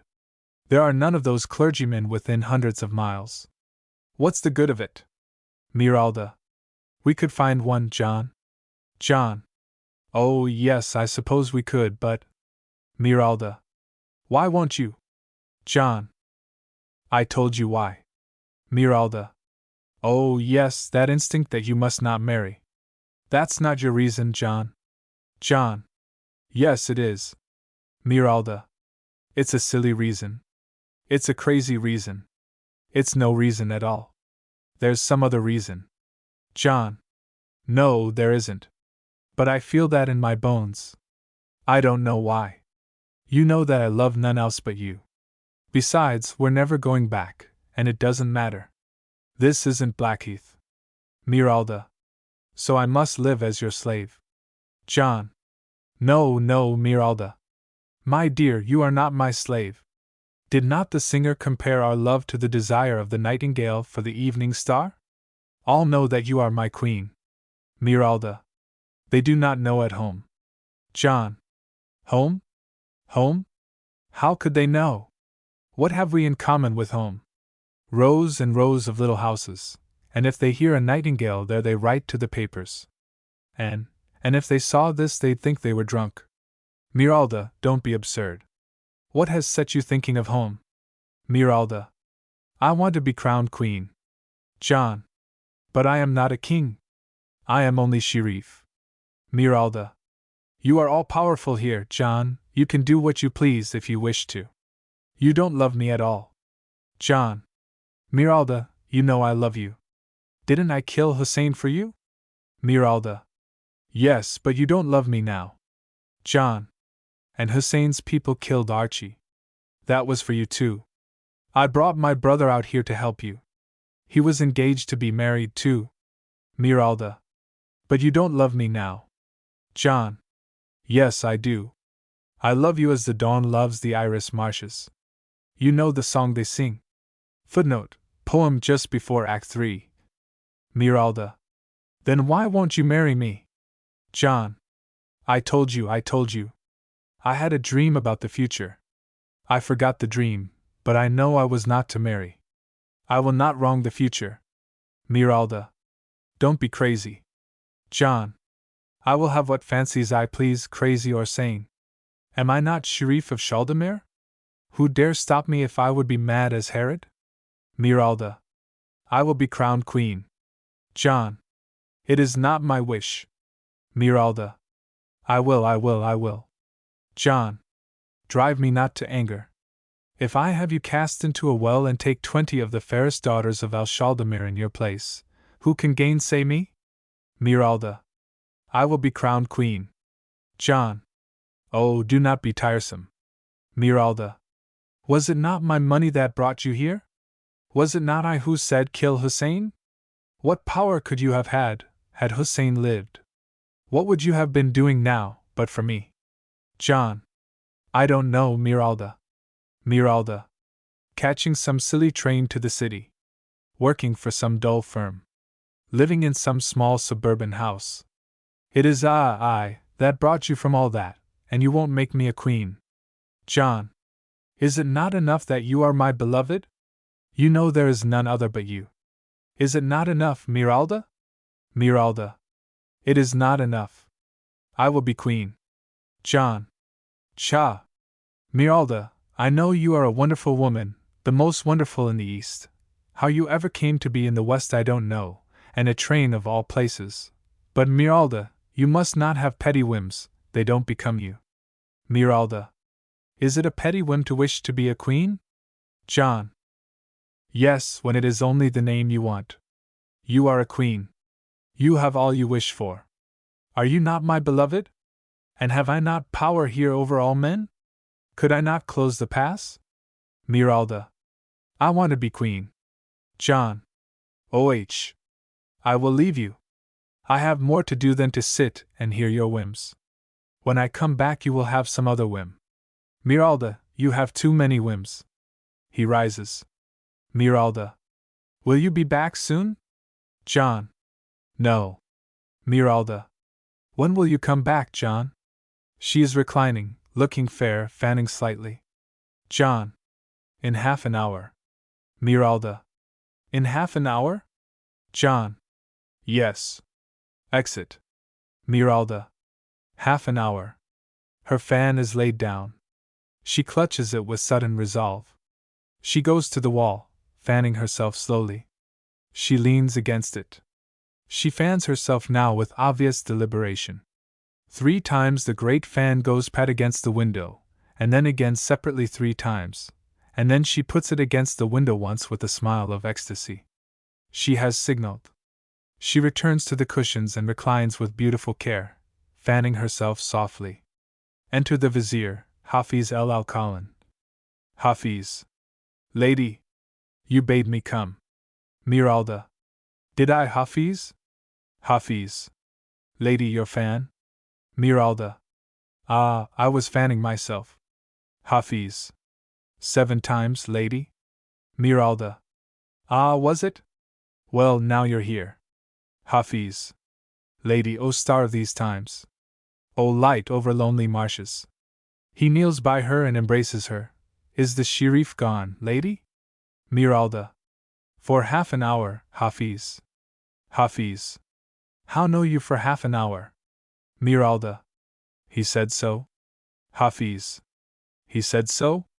Then is the time to fear, if a man say so. Miralda. I know him. Hafiz. In our country who knows any man so much?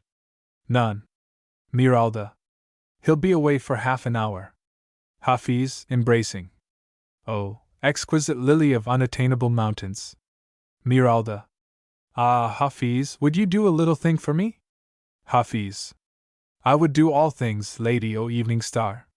Miranda. Would you make me a queen, Hafiz? Hafiz. If the Sherif were gathered? Miralda. Even so, Hafiz. Hafiz. Lady, I would make you queen of all that lies west of the passes. Miranda. You would make me queen? Hafiz. Indeed, before all my wives, before all women, over all Chaldemir, named the elect. Miralda. Oh, well, Hafiz, then you may kiss me. Hafiz does so ad lib. Hafiz, the Sherif has irked me. Hafiz. Lady, O singing star, to all men is the hour. Miralda. The appointed hour? Hafiz. Even the appointed hour, the last, leading to darkness. Miralda. Is it written, think you, that the Sherif's hour is soon? Hafiz. Lady, O dawn's delight, let there be a banquet. Let the great ones of Chaldemir be bidden there. Miralda. There shall be a banquet, Hafiz. Hafiz. Soon, O lady. Let it be soon, sole lily of the garden. Miralda. It shall be soon, Hafiz. More embraces. Hafiz. And above all, O lady, bid Daud, the son of the baker. Miralda. He shall be bidden, Hafiz. Hafiz. O lady, it is well. Miralda. Go now, Hafiz. Hafiz. Lady, I go, giving a bag of gold to Basilal. Silence. Silence. Silence. Basilal, kneeling. O master! Hafiz. Let the tomb speak, let the stars cry out, but do you be silent. Basilal. Aye, master. Hafiz, to Thuthababa. And you? Though this one speak, yet be silent, or dread the shadow of Hafiz el-Alqalan.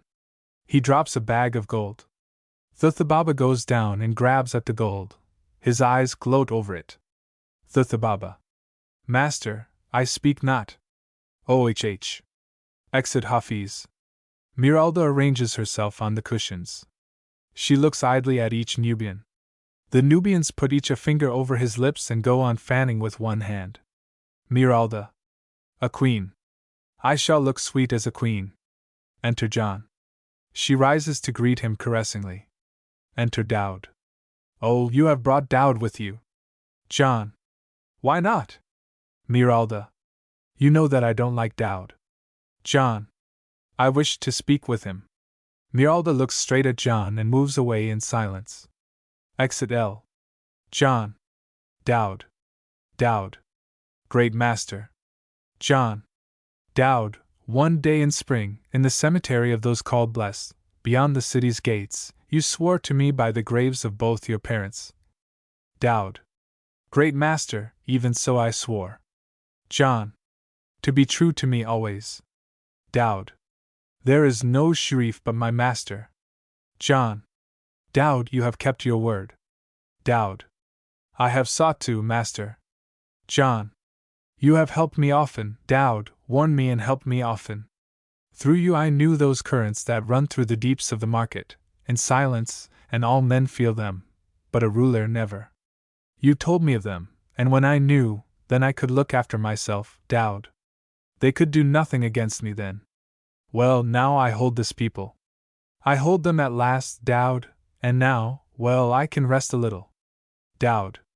Not in the east, master. John. Not in the east, Daud? Daud. No, master. John. Why? What do you mean? Daud. In western countries, master, whose tales I have read, in a wonderful book named the Good Child's History of England. In the West a man hath power over a land, and lo, the power is his and descends to his son's son after him. John. Well, doesn't it in the East? Dowd.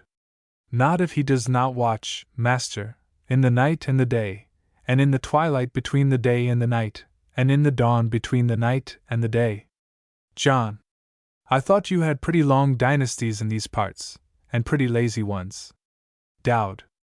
Master, he that was mightiest of those that were kings in Babylon had a secret door prepared in an inner chamber, which led to a little room, the smallest in the palace, whose back door opened secretly to the river, even to great Euphrates, where a small boat waited all the days of his reign.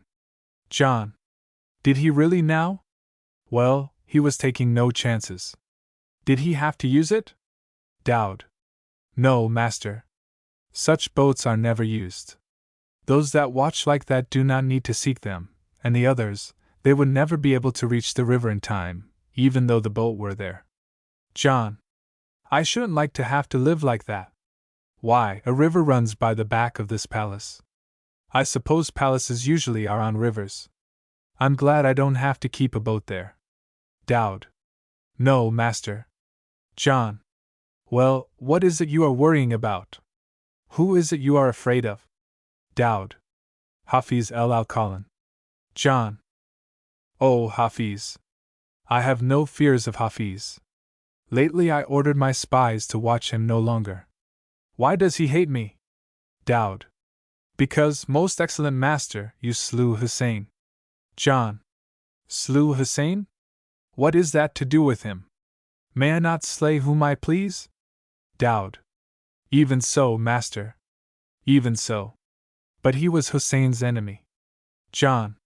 His enemy, eh? Dowd. For years he had dreamed of the joy of killing Hussein. John. Well, he should have done it before I came. We don't hang over things and brood over them for years where I come from. If a thing's to be done, it's done. Dowd. Even so, master. Hafiz had laid his plans for years.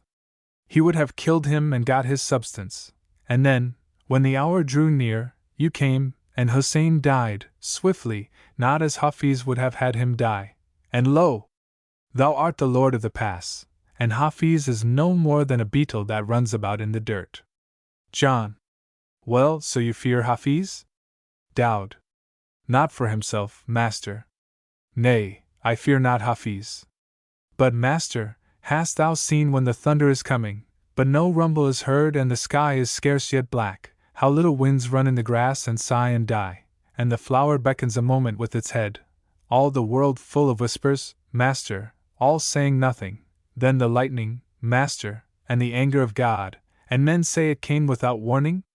Simply, I hear those things coming, master. John. Well? Dowd. Master, it is all silent in the market. Once, when the price of turquoises was high, men abused the sherif. When the merchantmen could not sell their pomegranates for silver, they abused the sherif. It is men's way, master, men's way. Now it is all silent in the market. It is like the grasses with the idle winds, that whisper and sigh and die away, like the flowers beckoning to nothing. And so, master, and so. John. I see, you fear some danger. Dowd. I fear it, master. John. What danger, Dowd? Dowd. Master, I know not. John. From what quarter, Dowd? Dowd. O master, O sole lord of Al-Shaldamir, named the elect, from that quarter. John. That quarter? Why, that is the gracious lady's innermost chamber. Dowd. From that quarter, great master, O lord of the pass. John. Dowd, I have cast men into prison for saying less than this. Men have been flogged on the feet for less than this. Dowd. Slay me, master, but hear my words. John. I will not slay you. You are mistaken, Dowd. You have made a great mistake. The thing is absurd. Why, the gracious lady has scarcely seen Hafiz. She knows nothing of the talk of the market. Who could tell her? No one comes here. It is absurd. Only the other day she said to me, but it is absurd, Dowd. Besides, the people would never rebel against me. Do I not govern them well? Dowd. Even so, master. John. Why should they rebel then? Dowd. They think of the old times, master. John. The old times? Why, their lives weren't safe. The robbers came down from the mountains and robbed the market whenever they had a mind. Dowd. Master, men were content in the old times. John. But were the merchants content? Dowd. Those that loved merchandise were content, master. Those that loved it not went into the mountains. John. But were they content when they were robbed? Dowd. They soon recovered their losses, master. Their prices were unjust, and they loved usury. John. And were the people content with unjust prices? Dowd. Some were, master, as men have to be in all countries. The others went into the mountains and robbed the merchants. John. I see. Dowd. But now, master, a man robs a merchant, and he is cast into prison. Now a man is slain in the market, and his son, his own son, master, may not follow after the aggressor and slay him and burn his house. They are ill content, master. No man robs the merchants, no man slays them, and the merchants' hearts are hardened and they oppress all men. John. I see. They don't like good government? Dowd. They sigh for the old times, master. John. I see. In spite of all I have done for them, they want their old bad government back again. Dowd. It is the old way, master. John. Yes. And so they would rebel. Well, we must watch. You have warned me once again, Dowd, and I am grateful. But you are wrong, Dowd, about the gracious lady. You are mistaken. It is impossible. You are mistaken, Dowd. I know it could not be. Dowd. I am mistaken, master. Indeed, I am mistaken. Yet watch. Watch, master. John. Well, I will watch. Dowd. And master, if ever I come to you bearing oars, then watch no longer, master, but follow me through the banquet chamber and through the room beyond it. Move as the wild deer move when there is danger, without pausing, without wondering, without turning round, for in that hour, master, in that hour. John. Through the room beyond the banquet chamber, Dowd? Dowd. Aye, master, following me. John. But there is no door beyond, Dowd. Dowd. Master, I have prepared a door. John. A door, Dowd? Dowd. A door none wots of, master. John. Whither does it lead? Dowd. To a room that you know not of, a little room. You must stoop, master. John. Oh, and then? Dowd. To the river, master. John. The river? But there's no boat there. Dowd. Under the golden willow, master. John. A boat? Dowd. Even so, under the branches. John. Is it come to that? No, Dowd, all this is unnecessary. It can't come to that. Dowd. If ever I come before you bearing 2 oars, in that hour, master, it is necessary. John. But you will not come. It will never come to that. Dowd. No, master. John. A wise man can stop things before they get as far as that. Dowd. They that were kings in Babylon were wise men, master. John. Babylon. But that was thousands of years ago. Dowd. Man changes not, master. John. Well, Dowd, I will trust you, and if it ever comes to that. Enter Miralda. Miralda. I thought Dowd was gone. Dowd. Even now I go, gracious lady. Exit Dowd. Rather strained silence with John and Miralda till he goes. She goes and retakes herself comfortable on the cushions. He is not entirely at ease. Miralda. You had a long talk with Dowd. John. Yes, he came and talked a good deal. Miralda. What about? John. Oh, just talk. You know these Eastern people. Miralda. I thought it was something you were discussing with him. John. Oh no. Miralda. Some important secret. John. No, not at all. Miralda. You often talk with Dowd. John. Yes, he is useful to me. When he talks sense I listen, but today. Miralda. What did he come for today? John. Oh, nothing. Miralda. You have a secret with Dowd that you will not share with me. John. No, I have not. Miralda. What was it he said? John. He said there was a king in Babylon who. Dowd slips into the room. Miralda. In Babylon? What has that to do with us? John. Nothing. I told you he was not talking sense. Miralda. Well, what did he say? John. He said that in Babylon. Dowd. Hissed. John. Oh, well. Miralda glares, but calms herself and says nothing. Exit Dowd. Miralda. What did Dowd say of Babylon? John. Oh, well, as you say, it had nothing to do with us. Miralda. But I wish to hear it. John. I forget. For a moment there is silence. Miralda. John. Will you do a little thing for me?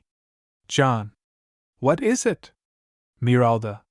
Say you will do it, John. I should love to have one of my little wishes granted. John. What is it? Miralda. Kill Dowd, John. I want you to kill Dowd. John. I will not. He walks up and down in front of the two Nubians in silence. She plucks petulantly at a pillow. She suddenly calms herself. A light comes into her eyes. The Nubians go on fanning.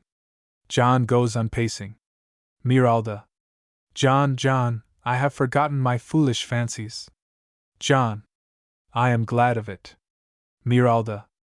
I do not really wish you to kill Dowd. John, same voice. I'm glad you don't. Miralda. I have only one fancy now, John. John. Well, what is it? Miralda. Give a banquet, John. I want you to give a banquet. John. A banquet? Why? Miralda. Is there any harm in my fancy? John. No. Miralda. Then if I may not be a queen, and if you will not kill Dowd for me, give a banquet, John. There is no harm in a banquet. John. Very well. When do you want it? Miralda. Tomorrow, John. Bid all the great ones to it, all the illustrious ones in Al-Shaldamir. John. Very well. Miralda. And bid Dowd come. John. Dowd? You asked me to kill him. Miralda. I do not wish that any longer, John. John. You have queer moods, Miralda. Miralda. May I not change my moods, John? John. I don't know. I don't understand them. Miralda. And ask Hafiz el-Alqalan, John. John. Hafiz? Why? Miralda. I don't know, John. It was just my fancy. John. Your fancy, eh? Miralda. That was all. John. Then I will ask him. Have you any other fancy? Miralda. Not now, John. John. Then go, Miralda. Miralda. Go? John. Yes. Miralda. Why? John. Because I command it. Miralda.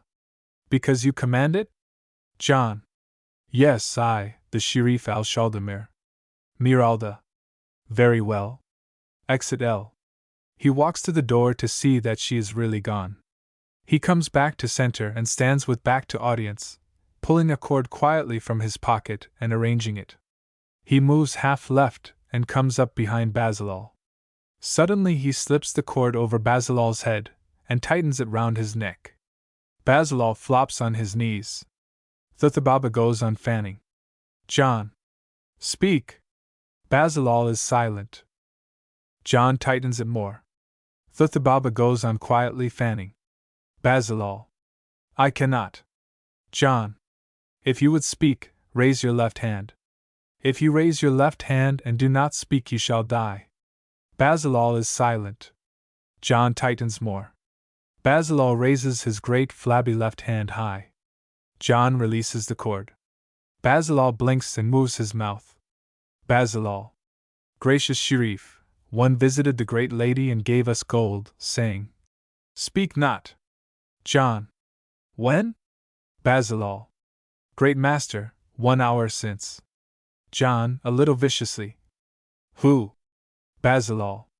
O heaven sent, he was Hafiz al-Alqalan. John. Give me the gold. Basilal gives it. To Thuthababa. Give me the gold. Thuthababa. Master, none gave me gold. John touches his dagger, and looks like using it. Thuthababa gives it. John. Take back your gold. Be silent about this. You too. He throws gold to Basilal. Gold does not make you silent, but there is a thing that does. What is that thing? Speak. What thing makes you silent? Basilal. Oh, great master, it is death. John. Death, eh? And how will you die if you speak? You know how you will die. Basilal. Yes, heaven sent. John. Tell your comrade then. Basilal. We shall be eaten, great master. John. You know by what? Basilal. Small things, great master, small things. OHHH, OHH. Thuthababa's knees scarcely hold him. John. It is well. Curtain. Scene 2. A small street. Al-Shaldamir. Time, next day. Enter El, the sheik of the Bisharines. He goes to an old green door, pointed of course in the Arabic way. Sheik of the Bisharines. Ho, Bisharines! The Bisharines run on. Sheik. It is the place and the hour. Bisharines. Ah! Sheik, to first Bishareen. Watch. First Bishareen goes to right and watches up Sunny Street. First Bishareen. He comes. Enter Hafiz al-Alqalan. He goes straight up to the sheik and whispers. Sheik turning. Here, O Bisharines. Hafiz places flute to his lips. A Bishareen. And the gold, master? Sheik. Silence. It is the signal. Hafiz plays a weird, strange tune on his flute. Hafiz. So. Sheik. Master, once more. Hafiz raises the flute again to his lips. Sheik. Here, O Bisharines. He plays the brief tune again. Hafiz to Sheik. Like that. Sheik. We have heard, O master. He walks away. Hands move in the direction of knife hilts. The Bisharines. Ah! Exit Hafiz. He plays a merry little tune on his flute as he walks away. Curtain. Scene 3. The banqueting hall. A table along the back. John and Miralda seated with notables of Al-Shaldamir. John sits in the center, with Miralda on his right and, next to her, Hafiz al-Alqalan. Miralda to John. You bade Daoud be present? John. Yes. Miralda. He is not here. John. Daoud not here? Miralda.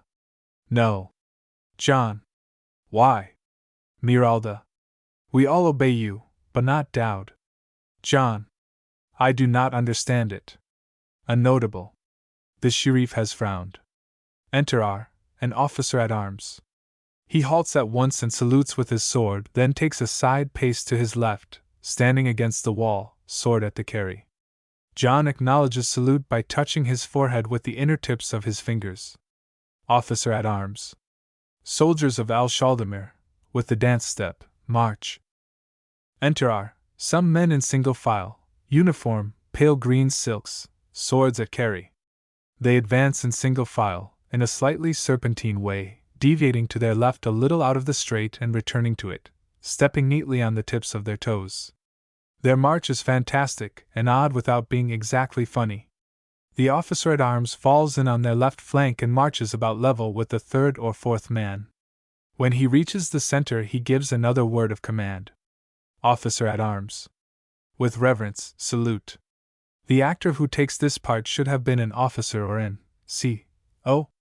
John stands up and acknowledges their salute by touching his forehead with the fingers of the right hand, palm turned inwards. Excellent soldiers L. John sits down. A notable. He does not smile this evening.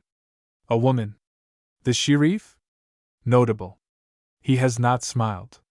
Enter our Zabnel, a conjurer with brass bowl. He bows. He walks to center opposite John. He exhibits his bowl.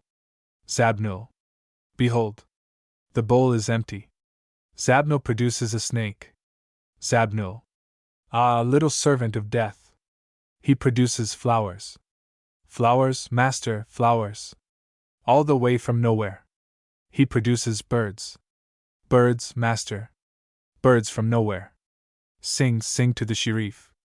Sing the little empty songs of the land of nowhere. He seats himself on the ground facing John. He puts the bowl on the ground. He places a piece of silk, with queer designs on it over the bowl. He partly draws the silk away with his left hand and puts in his right. He brings out a young crocodile and holds it by the neck. Conjurer. Behold, O Sheriff, O people, behold, a crocodile. He arises and bows to John and wraps up the crocodile in some drapery, and walks away. As he goes, he addresses his crocodile. O eater of lambs, O troubler of the rivers, you sought to evade me in an empty bowl. O thief, O appetite, you sought to evade the Sheriff. The Sheriff has seen you, O vexer of swimmers, O pig in armor, O. Exit. Shabish, another conjurer, rushes on. Shabish.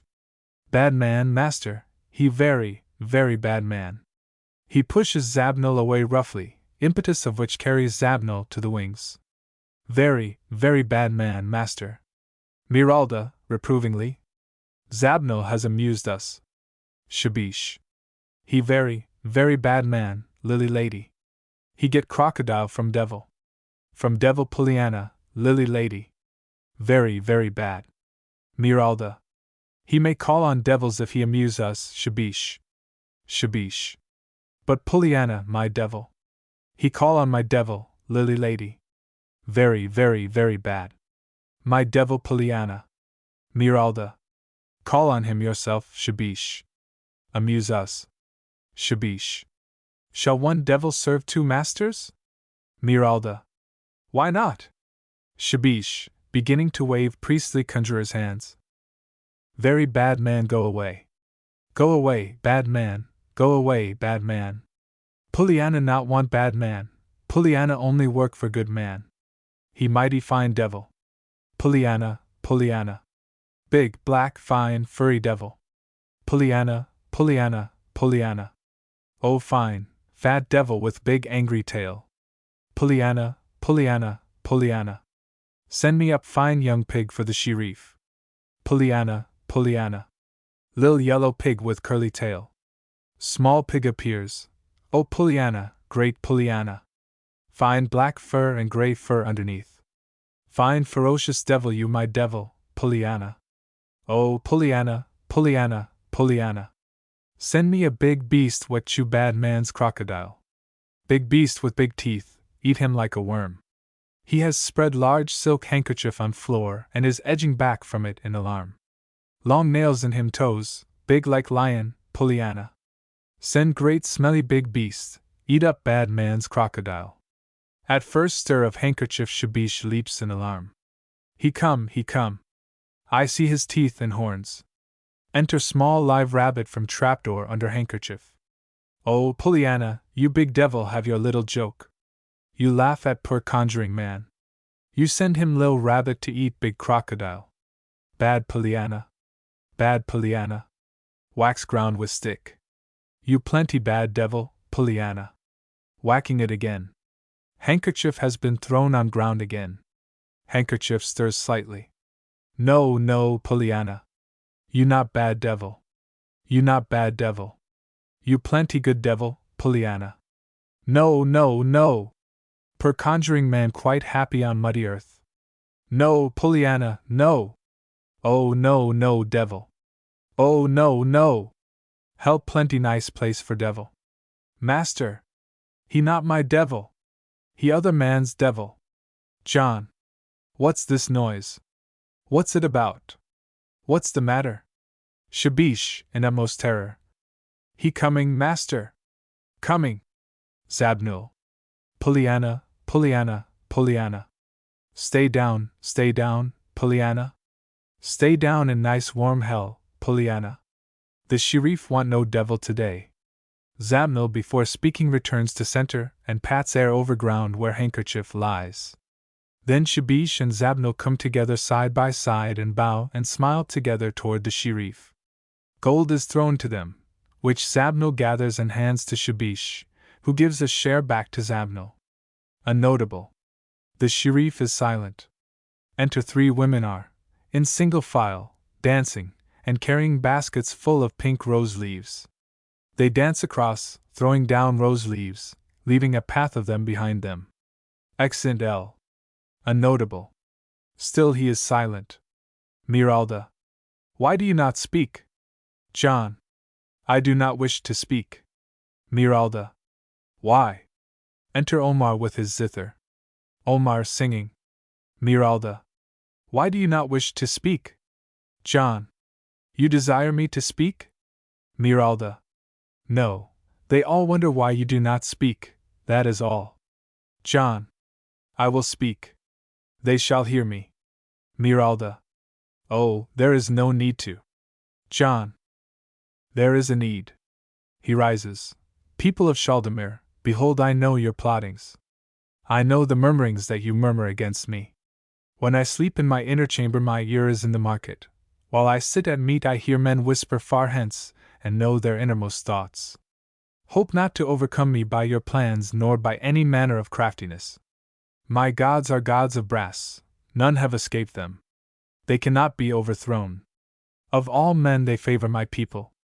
Their hands reach out to the uttermost ends of the earth. Take heed, for my gods are terrible. I am the Sheriff.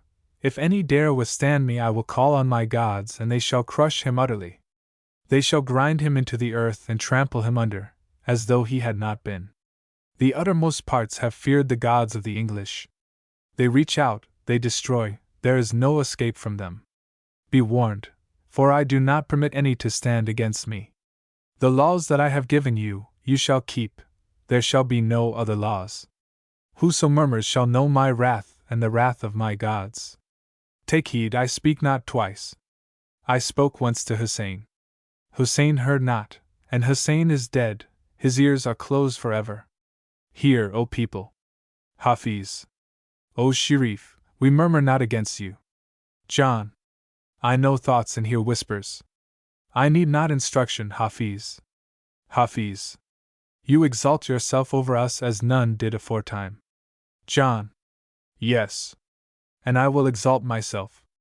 I have been Sheriff hitherto, but now I will be king. Chaldemir is less than I desire. I have ruled too long over a little country. I will be the equal of Persia. I will be king, I proclaim it. The pass is mine, the mountains shall be mine also. And he that rules the mountains has mastery over all the plains beyond. If the men of the plains will not own it, let them make ready, for my wrath will fall on them in the hour when they think me afar, on a night when they think I dream. I proclaim myself king over. Hafiz pulls out his flute and plays the weird, strange tune. John looks at him in horrified anger. John. The penalty is death. Death is the punishment for what you do, Hafiz. You have dared while I spoke. Hafiz, your contempt is death. Go to Hussein. I, the king, say it. Daud has entered our, bearing 2 oars. Daud walks across, not looking at John. Exit by small door in L, near back. John gives one look at the banqueters, then he follows Daud. Exit. All look astonished. Some rise and peer. Hafiz draws his knife. Omar singing. Chaldemir, Chaldemir, the nightingales that guard thy ways cease not to give thee, after God and after paradise, all praise. Cries off. Kill the unbeliever. Kill the dog. Kill the Christian. Enter the Sheik of the Bisharines, followed by all his men. Sheik. We are the Bisharines, master. Miralda standing up, right arm akimbo, left arm pointing perfectly straight out towards the small door, hand extended. Miralda. He is there. The Bisharines run off through the little door. A notable. Not to interfere with old ways is wisest. Another. Indeed, it would have been well for him. The Bisharines begin to return, looking all about them like disappointed hounds. A Bisharine. He is not there, master. Hafiz. Not there? Not there? Why, there is no door beyond. He must needs be there, and his chief spy with him. Sheik off. He is not here. Miralda, turning round and clawing the wall. Oh, I was weary of him. I was weary of him. Hafiz. Be comforted, pearl of the morning, he is gone. Miralda. When I am weary of a man he must die. He embraces her knees. Zagbula, who has come on with a little crowd that followed the Bisharines. She is blind. Lead me to Hafiz. I am the mother of Hafiz. Lead me to Hafiz. They lead her near. Hafiz. Hafiz. She finds his shoulder and tries to drag him away. Hafiz. Go! Go! I have found the sole pearl of the innermost deeps of the sea. He is kneeling and kissing Miralda's hand. Zagbula wails. Curtain. Act 4. Scene 1. 3 years elapse. Scene, the street outside the acacias. Time evening. Ali leans on a pillar box watching. John shuffles on L. He is miserably dressed, an Englishman down on his luck. A nightingale sings far off. John. A nightingale here. Well, I never.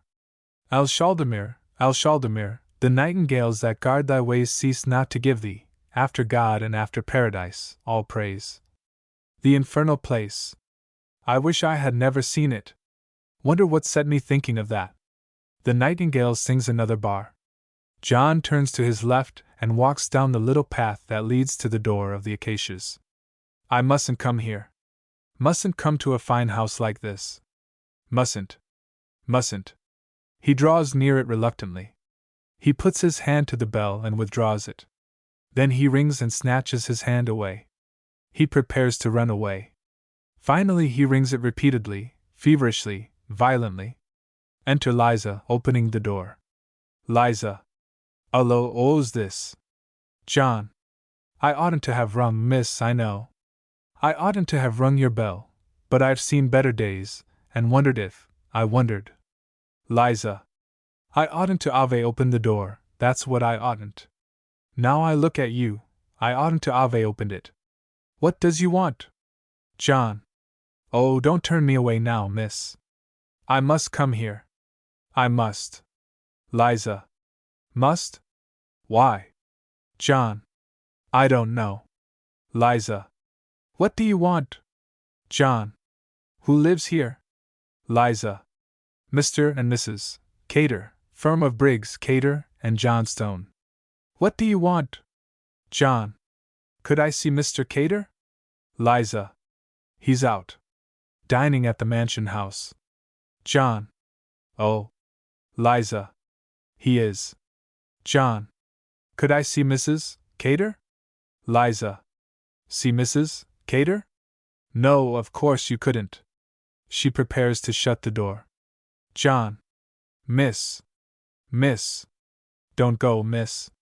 Don't shut me out. If you knew what I'd suffered, if you knew what I'd suffered. Don't. Liza, coming forward again. Suffered? Why? Ain't you got enough to eat? John. No, I've had nothing all day. Liza. Aven't you really now? John. No, and I get little enough at any time. Liza, kindly. You ought to work. John. I can't. I can't bring myself. I've seen better times. Liza.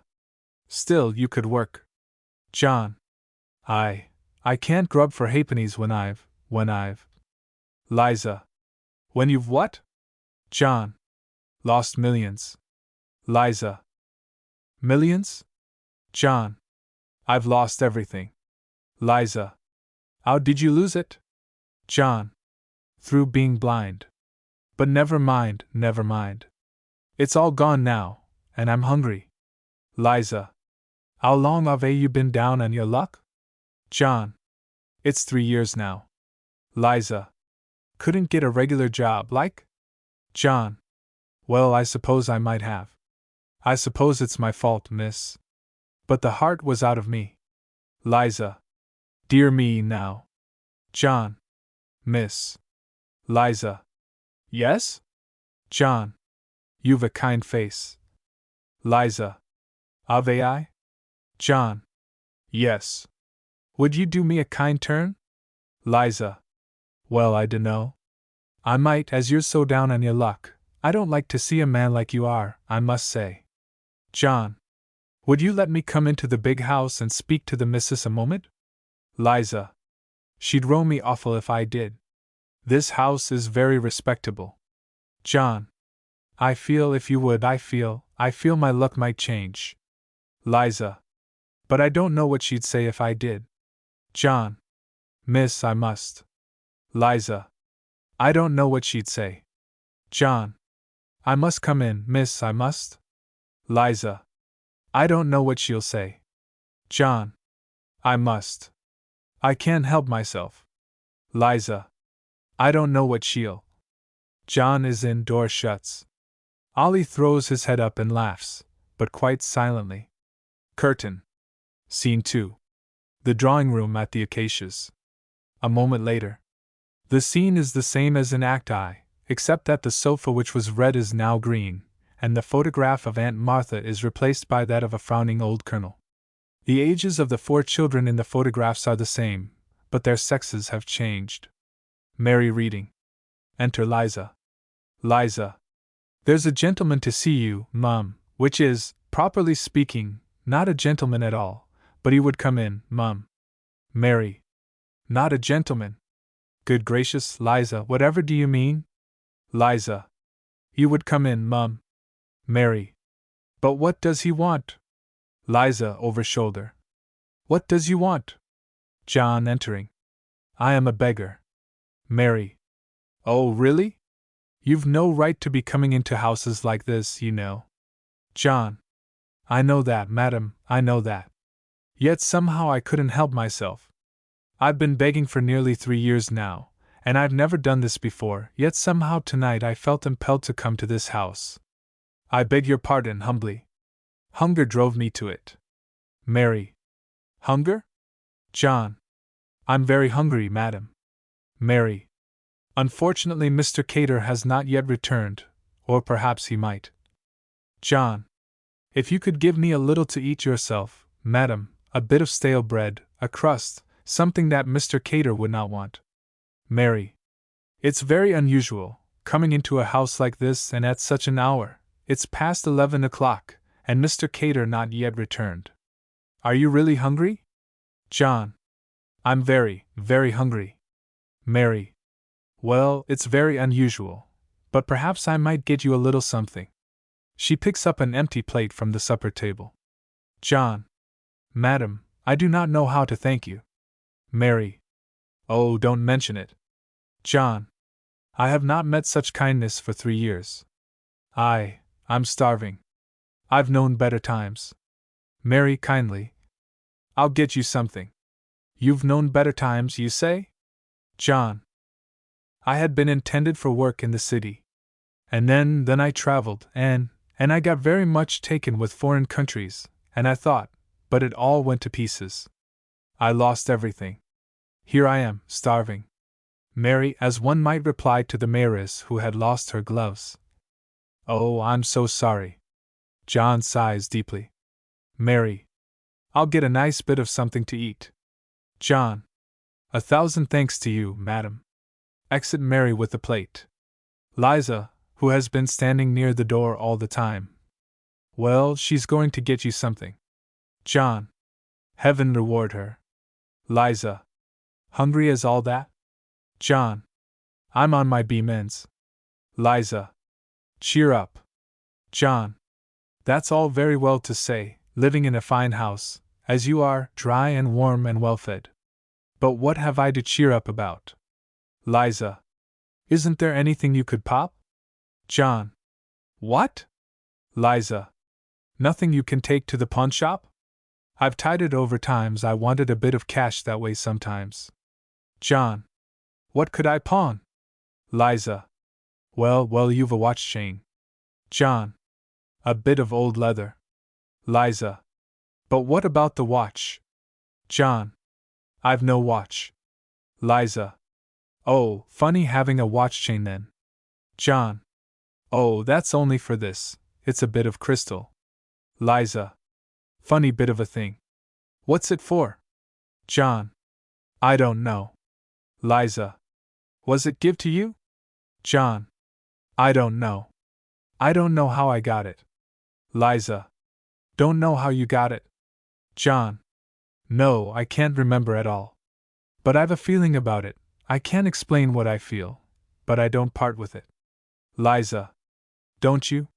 You might get something on it, likely, and have a square meal. John. I won't part with it. Liza. Why? John. I feel I won't. I never have. Liza. Feel you won't? John. Yes, I have that feeling very strongly. I've kept it always. Everything else is gone. Liza. Had it long? John. Yes. About 10 years. I found I had it one morning in a train. It's odd that I can't remember. Liza. But what do you keep it for? John. Just for luck. Liza breaks into laughter. Liza. Well, you are funny. John. I'm on my beam ends. I don't know if that is funny. Liza. You're as down in your luck as ever you can be, and you go keeping a thing like that for luck. Why, you couldn't be funnier. John. Well, what would you do? Liza. Why, I had a mascot once, all real gold, and I had rotten luck. Rotten luck I had. Rotten. John. And what did you do? Liza. Took it back to the shop. John. Yes? Liza. They was quite obliging about it. Gave me a wooden one instead, what was guaranteed. Luck changed very soon altogether. John. Could luck like mine change? Liza. Course it could. John. Look at me. Liza. You'll be all right one of these days. Give me that mascot. John. I hardly like to. One has an awfully strong feeling with it. Liza. Give it to me. It's no good. John. I don't like to. Liza. You just give it to me. I tell you it's doing you no good. I know all about them mascots. Give it me. John. Well, I'll give it you. You're the first woman that's been kind to me since I'm on my beam ends. Face and hands tears. Liza. There. I'm going to smash it, I am. These mascots. One's better without 'em. Your luck'll turn, never fear. And you've a nice supper coming. She puts it in a corner of the mantelpiece and hammers it. It smashes. The photographs of the 4 children change slightly. The Colonel gives place to Aunt Martha. The green sofa turns red. John's clothes become neat and tidy. The hammer in Liza's hand turns to a feather duster. Nothing else changes. A voice, off in agony. Allah! Allah! Allah! Liza. Some foreign gentleman must have hurt himself. John. Him. Sounds like it, Liza. Liza, dusting the photographs on the wall, just behind the corner of the mantelpiece. Liza. Funny. Thought I had a hammer in my hand. John. Really, Liza, I often think you have. You really should be more careful. Only yesterday you broke the glass of Miss Jane's photograph. Liza. Thought it was a hammer. John. Really, I think it sometimes is. It's a mistake you make too often, Liza. You must be more careful. Liza. Very well, sir. Funny my thinking I had an hammer in my hand, though. She goes to tidy the little supper table. Enter Mary with food on a plate. Mary. I've brought you your supper, John. John. Thanks, Mary. I I think I must have taken a nap. Mary. Did you, dear? Thanks, Liza. Run along to bed now, Liza. Good gracious, it's 11:30. Mary makes final arrangements of supper table. Liza. Thank you, Mum.